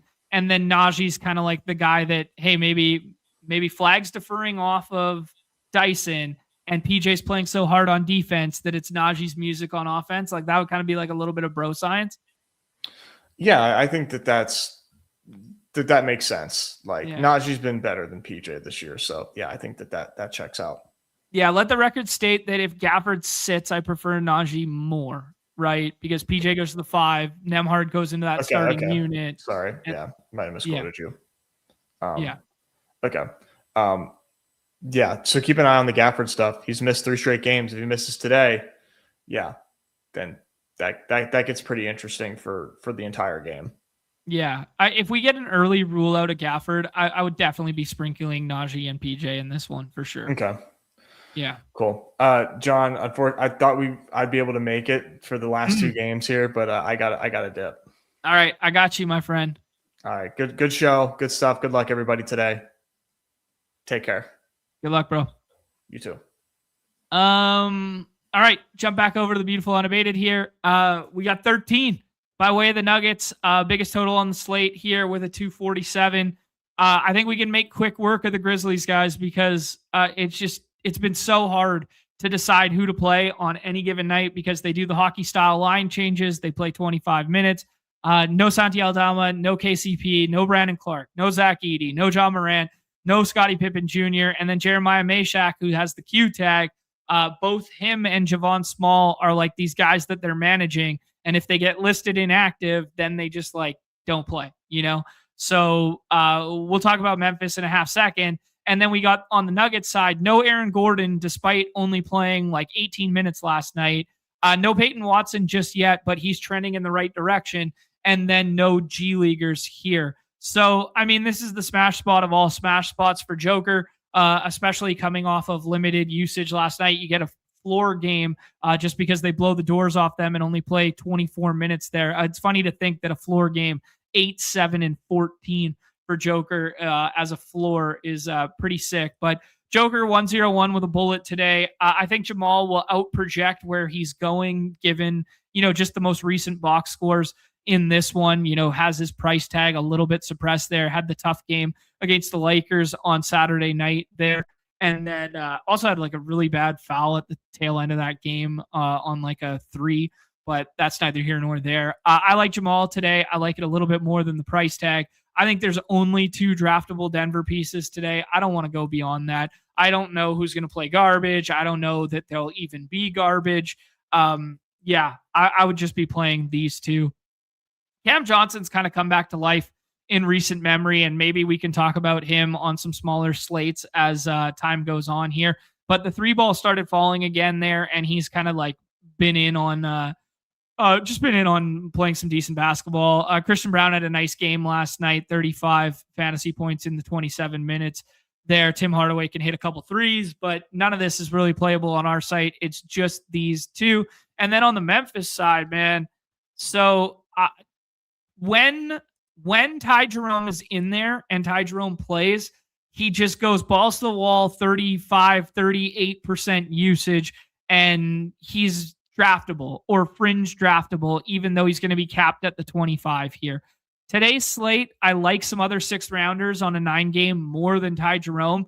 But if you do like, the Joker Murray team and you're staring at Ty Jerome at pick 36 as just kind of this stays close enough that Ty Jerome plays 25 minutes and both these guys reach ceiling, I think Ty Jerome's a fine click in the last round. I wouldn't play anything else. This is a huge smash spot for Joker, just given the lack of size in their front court there. Gigi Jackson is back this evening after missing 2. It's just not playable, man. There's just too many bodies here to cannibalize one another, and there's just nothing exciting about it. Yeah, I mean, they could go. I mean, they've been playing like Ryan Roper. They've been playing Taj Gibson's probably their biggest body to match up against Joker. Like, it's just, there's too many bodies. It's too spread. The only thing you can do is be like, yo, Ty Jerome could get some huge usage in short minutes or short stints. So yeah, basically only 3 playable plays from that game, but 2 of them are like break the slate good on the Nuggets side there. Yeah. And then last game on the slate, a rematch of what we just saw there. Lakers won the first one without Goon there. This is a massive game for the head-to-heads and the implications in the Western Conference standings moving forward here. It's a nationally televised game. Alfred Sengun's going to be back. We've talked about how Sengun has not been playing very well in recent memory there, but coming back after a couple games off. I think it's 2 games off now with the back spasm stuff. Low total in this one comparatively with a 222.5, 2 by way of the Rockets on their home floor there. Injury report is really clean for the Lakers, just no Maxi Kleber. And then on the Rockets side, same thing, no G Leaguers. And then Fred VanVleet, Jayshawn Tate, and Steven Adams, who have been out for a long, long time there. So Rockets, we have the evergreen debate here, guys. Which of the Rockets players do you want to take this evening, and in which order do you want to take them? I'm probably not playing anybody else on the Rockets outside of the big 3. If you want to get to Jabari Smith Jr. as a scroll in the last round, he is the safest for minutes. Tari Eason is buried in the doghouse. Reed Shepherd could come off the bench and score, but it's probably not high enough ceiling for you on a slate like this today. I think KD is my favorite of the bunch, then Almond, then Sengun. Almond's been playing the best of the bunch in recent memory there, but I just have my inherent biases about his ability to score. I like KD. I'm KD out of these 3. I like the discount on Sengun today. He's going to outproject this tier. Like, he's just going to outproject like every single time. He's going to just outproject this. I think like KD probably has like the toughest matchup here, but he's also the dude that can score and in bunches and fill it up. Like, he's just a bucket, man. It's KD. He's a Hall of Famer. Yeah, but I'll be mixing and matching, and I'll just take as much of these guys in the 3rd/4th round. The projection bros, as Ricky is saying in the chat, are letting them fall in a lot of rooms here. So yeah, I'm going to gobble it up, man. It's just an impactful game where they're going to have to run tight and they're going to have to play a lot of minutes. So I'm in on it tonight. I'm in on playing this game despite the total. But yeah, I'm capping it at 3. And then on the Lakers side, it's kind of like the evergreen, like Luka just goes at 2. He's locked into 2 unless you want to take him over Joker. I would not advise that. And then it's kind of like, what are you doing with like these tighter rotations in like playoff style games? Well, it's probably only taking Reeves and LeBron. And yeah, man, LeBron's going to outproject Reeves as he tends to do, but Reeves gets drafted over him in our contest because of the box scores. I think you just got to take Reeves over Braun these days, man. He just looks better. He looks better out there, man. LeBron, we talked about it last slate where it's just like he's just like a mean projection in the middling rounds right now. And so much was made of it, whether it's anecdotal or not, of like how this team is like quote unquote better with just Reeves and just Luka. I will go back to last time because we just had this matchup and it was a low scoring affair here. But man, 40 minutes for Reeves, 39, aka 40 for Luka. You know, LeBron gets 33, Marcus Smart gets 35. They only play 9 on the Lakers side, and then without Sengun on the other side, they basically just go ahead and put Clint Capella in his spot and play 26 with him, and then split some of that with DFS, and then play some small ball units with Reed Shepherd there, and they cap themselves at 8. We're going to see something very similar tonight, and maybe it plays like low total yet again because this is, you know, a bit of a slugfest between two teams, and it's going to have a playoff game feel to it. But if teams are going to be this condensed, and you're just telling me that, like, hey, I can get 40 minutes of Austin Reeves, or I'm guessing at like 24 minutes or 28 minutes of like Klingon, yeah, I'm just going to take Austin Reeves over it. You know, I'm going to take LeBron over it because they're going to treat it like a playoff game, right? And everything indicates that they're going to play this like a playoff game, and that's something that I want to play into, right? Yeah.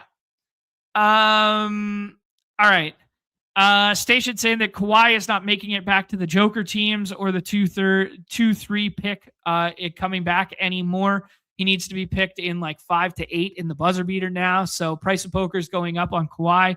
People think Kawhi is playing. JCam suggesting that the spread being 1.5 now is that Kawhi is playing, right? Question mark. Yeah, I mean, that's kind of where our minds were at. But I don't think it's a given. You know, like Kawhi did actually get hurt, you know, but yeah, the fact that DeJounte got ruled in and then all of a sudden the spread is going in the wrong direction for the Pels kind of does indicate that it's Kawhi playing tonight, right? I have not seen a shoot around nugget just yet on that though. That's 9 games, guys. 9 games up, 9 games down, and an interview with Gumby brings us to the 2-hour mark here. I'm going to fire up the solver here, make it sure I got everything in short order. I'll go into my completed drafts. I have done 12 of them. I will check out my exposures and such and sync things up here to make sure we can look at the combos in the drafts, and I will hop into the Hump Day Hoops here. Reminder to the people here, if you do not have the solver, let me switch some things up here. If you guys do not have the solver and you are a first-time trier of the solver, 20% off with the promo code BADGE in all capital letters. Shout out to Dylan, Dog Bowl participant, hanging out with us in here. J-Cam's in here. Mike Zakarian, the GOAT, is in here with us as well. Oh, we roll that 103 spot. So we're going to instantly have that decision that, you know, for my money, guys, it's a tier of 2 at the top. Then it's a tier of Jalen Johnson, SGA, Giddey. And then it's another tier of this Randall, Denny Avdia, JB, Scotty Barnes, Kawhi, if you treat him as in. And then there's another line in the sand, and it's the Rockets guys, Jamal Murray, Tatum, and then it's another line at like Sengun. And then we start talking about the Pelicans guys. We start talking about LeBron. We start talking about Reeves. We start talking about Klingon. And then you can do whatever the fuck you want after pick 22, in my estimation today. Nez really likes the T-Wolf stuff and kind of soft fading some of the Atlanta stuff. But if you want to be on the inverse of that, I would not fault you. So yeah, just thinking through the dynamics and the tier breaks in rooms, we're going to be at the front end of tier 2, assuming that Buck 8 takes Luka Doncic here. He does.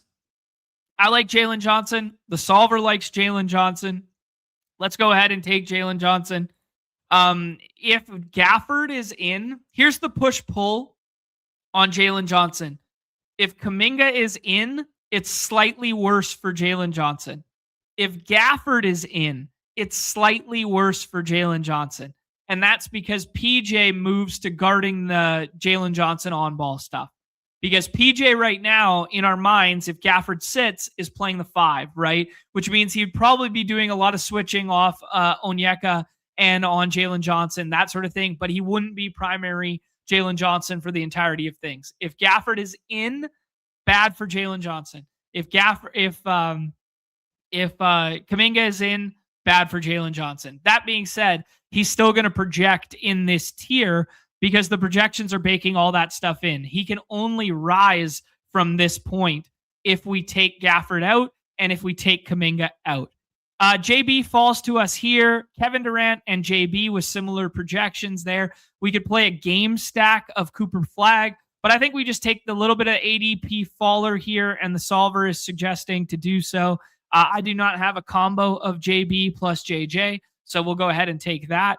As you guys can see, JCam playing Kawhi as in, so he's pairing up SGA and Kawhi on the right-hand side of the board. So gone are the days of him falling back to the left. Maybe some of the rooms you can find him in, but yeah. Draft college basketball team. You saw yesterday, Eggers, that when I tried, things did not go so great for me. Things did not go so great. Maybe we'll do, I guess it starts tomorrow, so we would have to do it today. I'm going to stick to NBA today. I'm going to stick to NBA. I'll do 2 NBA drafts, maybe 3, and then we'll call it a program. Oh.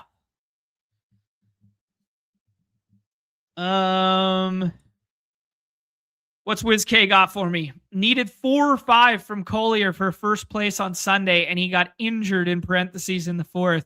I want Will Hardy in jail. Yeah, evergreen Will Hardy in jail. Tatum goes there.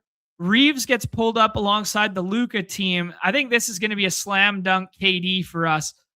You could also talk me into doing Jamal. I'm good with either of them there. Actually, you can see that the ETR projection has Jamal ahead. But yeah, let's do KD. I like KD, even if the matchup isn't as clean as we think it is, and the total is kind of low. I'm in on KD today, but I do think that tier is, quite stark here. If you look at the ETR projection, courtesy of the solver here, Brandon Ingram actually, kind of belongs in this tier.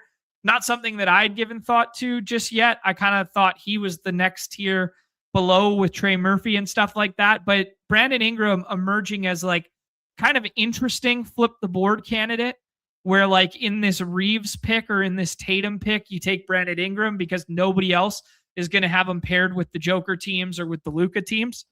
So Brandon Ingram, from a projection standpoint, kind of looks like a flip the board guy. JCam goes ahead and soaks up that projection.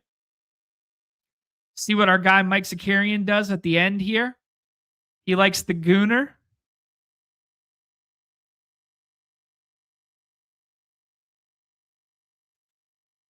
Goes ahead and plays the projection of DeJounte Murray. DeJounte Murray's new ADP, guys, is in that like 20 range. You're not going to get him to fall in these rooms with 6 red Badgers anymore. So hopefully you pack your bags early today on the DeJounte Murray stuff.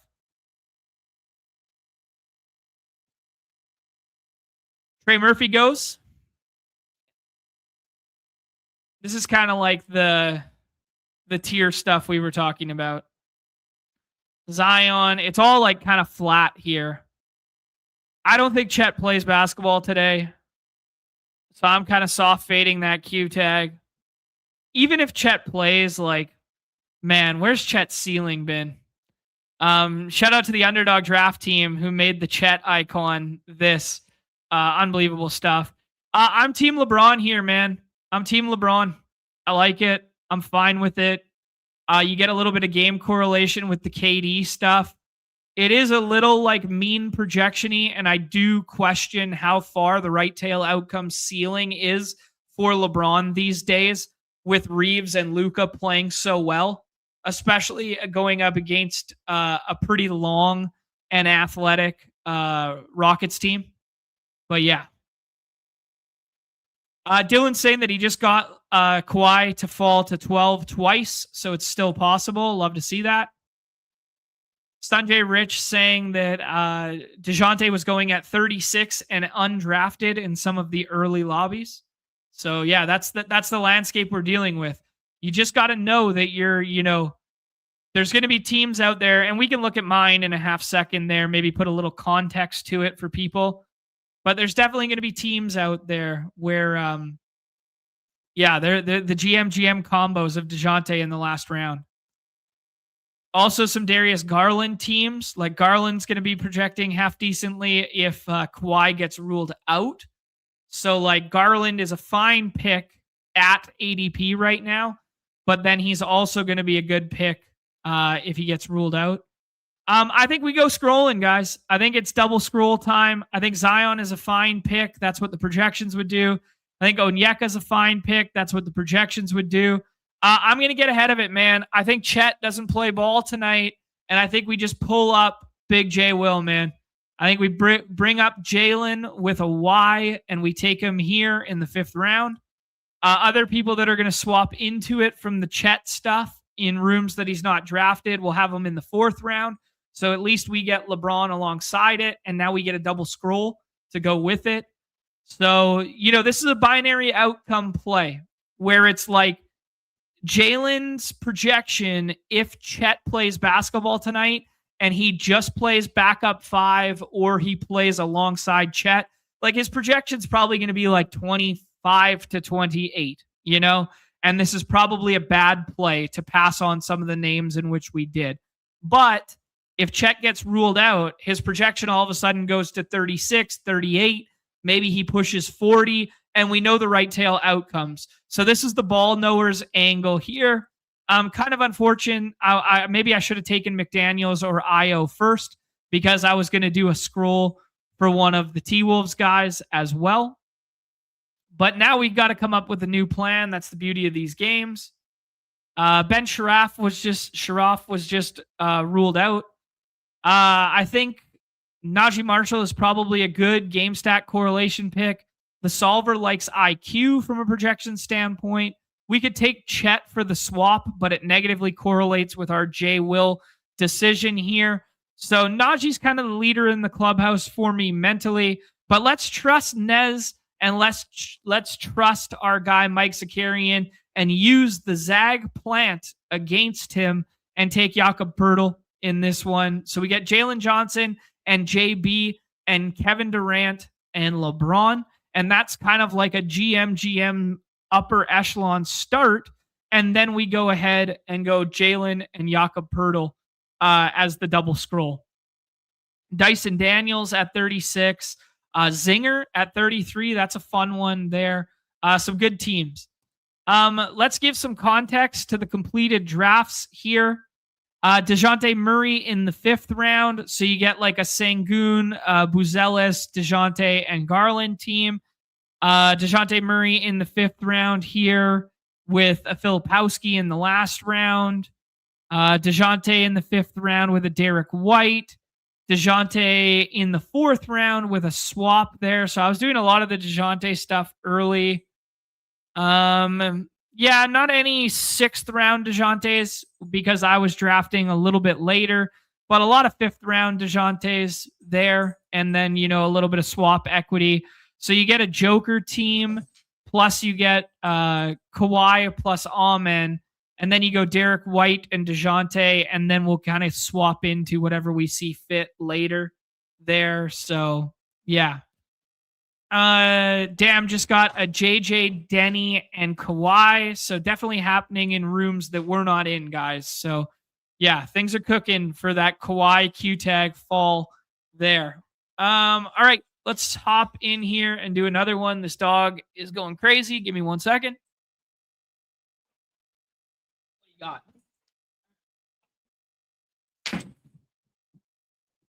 He's getting the ball stuck under here. J Cam's in this one with us again. The Alpha Dog's out here. Mo Money Bags. Red Zone and the Cheese Man. What's good? Make sure we're not on the clock in some of these MLB drafts. I think we got about 10 slows left on these 1 hour clocks. I'm not sure I'm going to get to the max, which is going to really be painful, but I got to start ripping.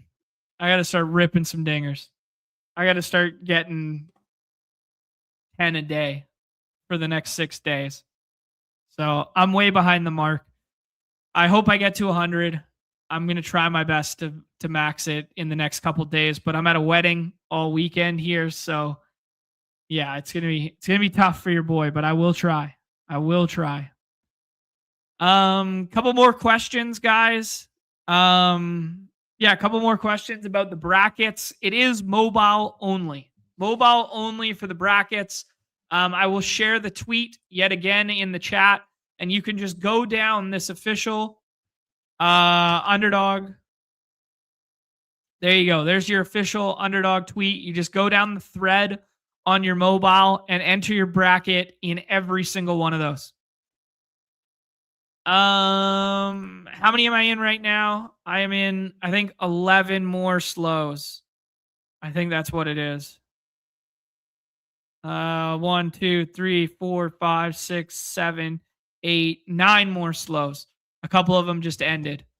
So 9 more slows. And after those slows finish up, I think that will bring us to, let me see, completed tab. We are done 77. 77 plus 9 will be at 86. So we'll have to do 14 to get to 100 over the weekend. That's very manageable. It looks like everybody has taken Nez's advice to heart with the giddy stuff. Interesting that Denny Avdia as a flip the board candidate over SGA is a solver suggestion. I'm going to go ahead and take SGA. I like SGA today to continue that 20-point scoring streak. Even if he only plays 28 minutes on the right-hand side of the board, I think he's probably going to be better than everybody else who's available here. JCam takes Randall and Kawhi. So I like Denny Avdia the most out of this tier after those guys are gone. Probably a pretty common pairing. Denny Avdia plus SGA. We can see here one that I already have, but we did it with Sengun and Tatum and Trey Murphy in the past. So maybe we'll kind of fade some of those guys potentially on this one. JB goes there.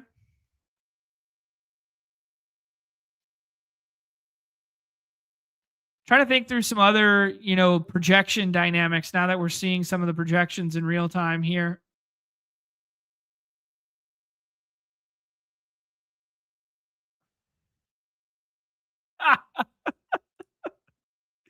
So there's a very interesting story about a certain individual who happened to be a VIP on the pick'em side of things, who came to the Kings game with us in LA, didn't come to the maybe he came to the Lakers game, but didn't notice him that evening, but then came to the yacht party. And Pete did some internet sleuthing and research on this guy, and he was the drunkest dude on the planet on the yacht, and it was kind of embarrassing. And yeah, he's a living meme of like LA trust fund kid who's now kind of making a career as a reality TV star. And Pete's done some internet sleuthing and found, his socials and his upcoming programs that he's going to be on and stuff like this. And I'm laughing out loud because Pete just sent a photo of his most recent social post. It's it's hysterical. It's so cringe. All right. Reeves or LeBron or BI. Let's do BI. We don't have a ton of BI We didn't do the Scotty thing this time, so we could take BI here. We'll let JCam do the decision making on the Lakers and the Pelicans guys, and then we'll see where we come out on it. I'm fine with Reeves. I'm fine with Trey Murphy. I'm fine with Zion. I'm fine with Klingon. I'm fine with both LeBron there. Let's take Trey Murphy. I don't have a ton of Trey Murphy. Let's see. I do have Trey Murphy paired with Denny and SGA already. Okay, let's pass on Trey Murphy because of the combo stuff, and let's pull up DeJounte. Because we don't have DeJounte in this combo, but we have a Trey Murphy in this combo. And to be fair, I kind of like DeJounte straight up more than Trey Murphy, but it's really close.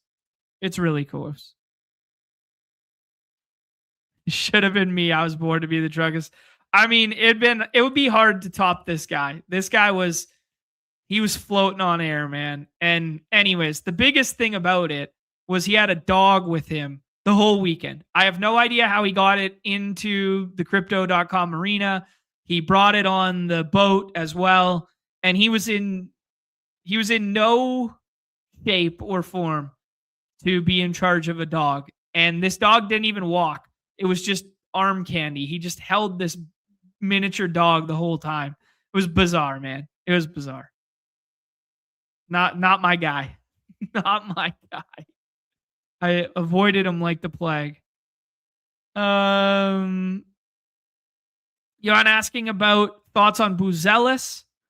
I'm fine with it. Nez was a little bit more bullish than I was this evening, but it's fine, man. He's been hooping.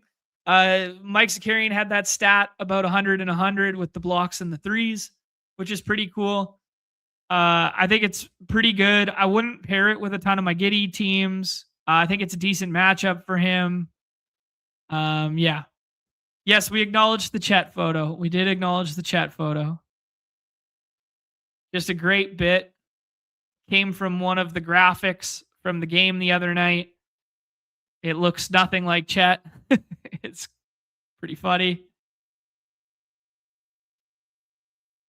All right. I think we're going to take Nez's advice here, and we're going to go ahead and click Rudy Gobert. Oops.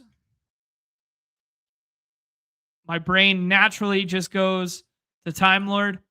I think we'll take Rudy Gobert here with no Naz Reid. The minutes could be really strong. I mean, there's a little bit of blowout risk in this one, but if these games are really meaningful for them and they could run super condensed. And then we could do another scroll of Minnesota. We could do RJ Barrett again. We see JCam does a game correlation scroll off of the Lakers stuff and takes Jabari Smith Jr. and then does a Kobe Williams.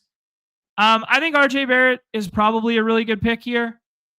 But that's not as fun for the stream. Let's go ahead and take Jaden McDaniels and just be like, hey, this is how the T-Wolves win, is we get 40 fantasy points or 45 fantasy points from both Rudy Gobert and Jaden McDaniels. I think a lot of teams will just have one of them, or they will pair them with Julius Randle going earlier, right? So, yeah. Lifelong Bulls fan suggesting that Montas gets bottled up tonight. All right. I'll hear you out on that. I'll hear you out on it. All right. Another strong team there. SGA, Denny Avdia, BI, and then we pull up DeJounte, and then we get Rudy at ADP, and then we put Jaden McDaniels alongside it. Shout out to JCam here for some contrarian thought leadership by pairing two Lakers guys together and then going with a double scroll. Alpha Dog with the all projection team, where you just take Chet, you just take Zion, and then you just take Dyson. Cheeseman kind of capturing a little bit of that RJ fall, but it's a little bit of Fugazi in terms of ADP value because you basically just flipped Garland and RJ's ADPs. Derek White in the last round is fine. Flip in the last round is fine. Pairing the two Houston guys together is not something that I tend to do, but you get a game stack there with the Luka, Durant, and Amen one. Yeah. Solid teams. Solid teams.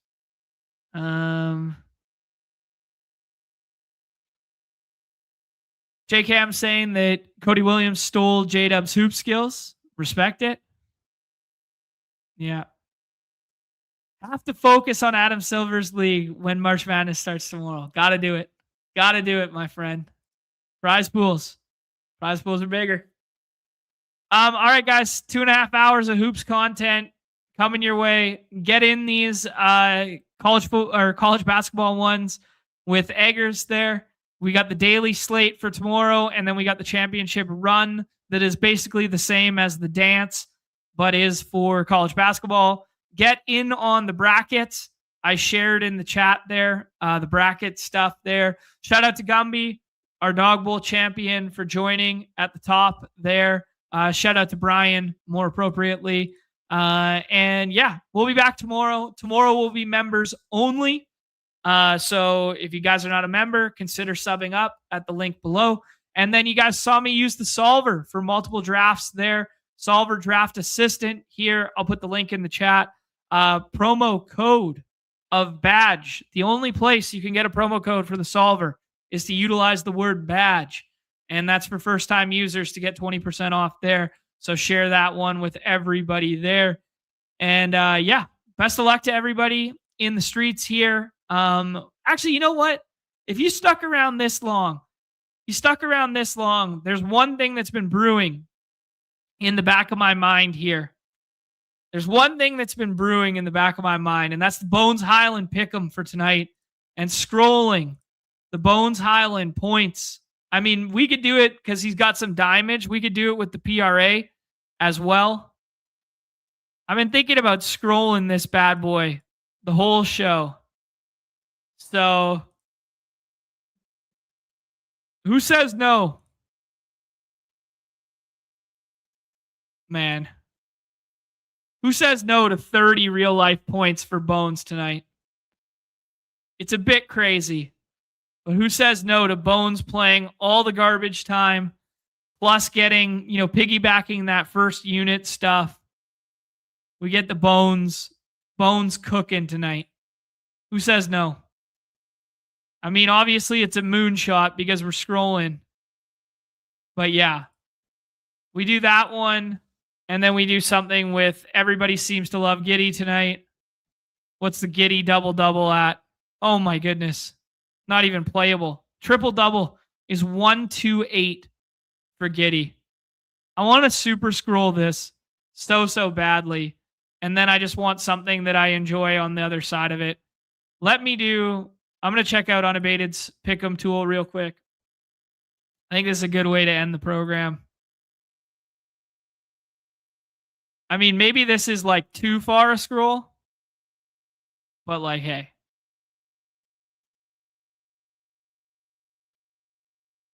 Let's see here. Projections are not out yet for Unabated. Another half hour or so. Dude, Cody Williams is popping on the market-based stuff. Cody Williams is going to play a shit ton. Cody Williams. Damn, it's gone. It's gone.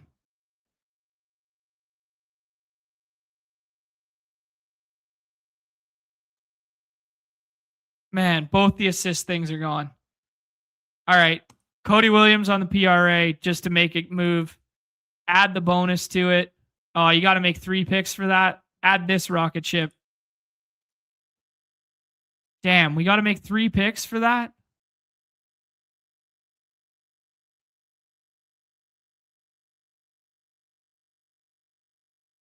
All right. Just those 2. 50 for 1,000. Bones goes scorched earth tonight. And Cody Williams just continues to do what he's been doing. Drop that in there. Jabari's PRA was juiced this morning. Interesting. I think Bones probably says no to 30 points. Yeah, this is the moon shooter, baby. This is the moon shooter. No more NBA drafts until tomorrow, Dex. All right, guys. Back tomorrow, 2 p.m. Eastern. Best of luck to everybody on the slate tonight.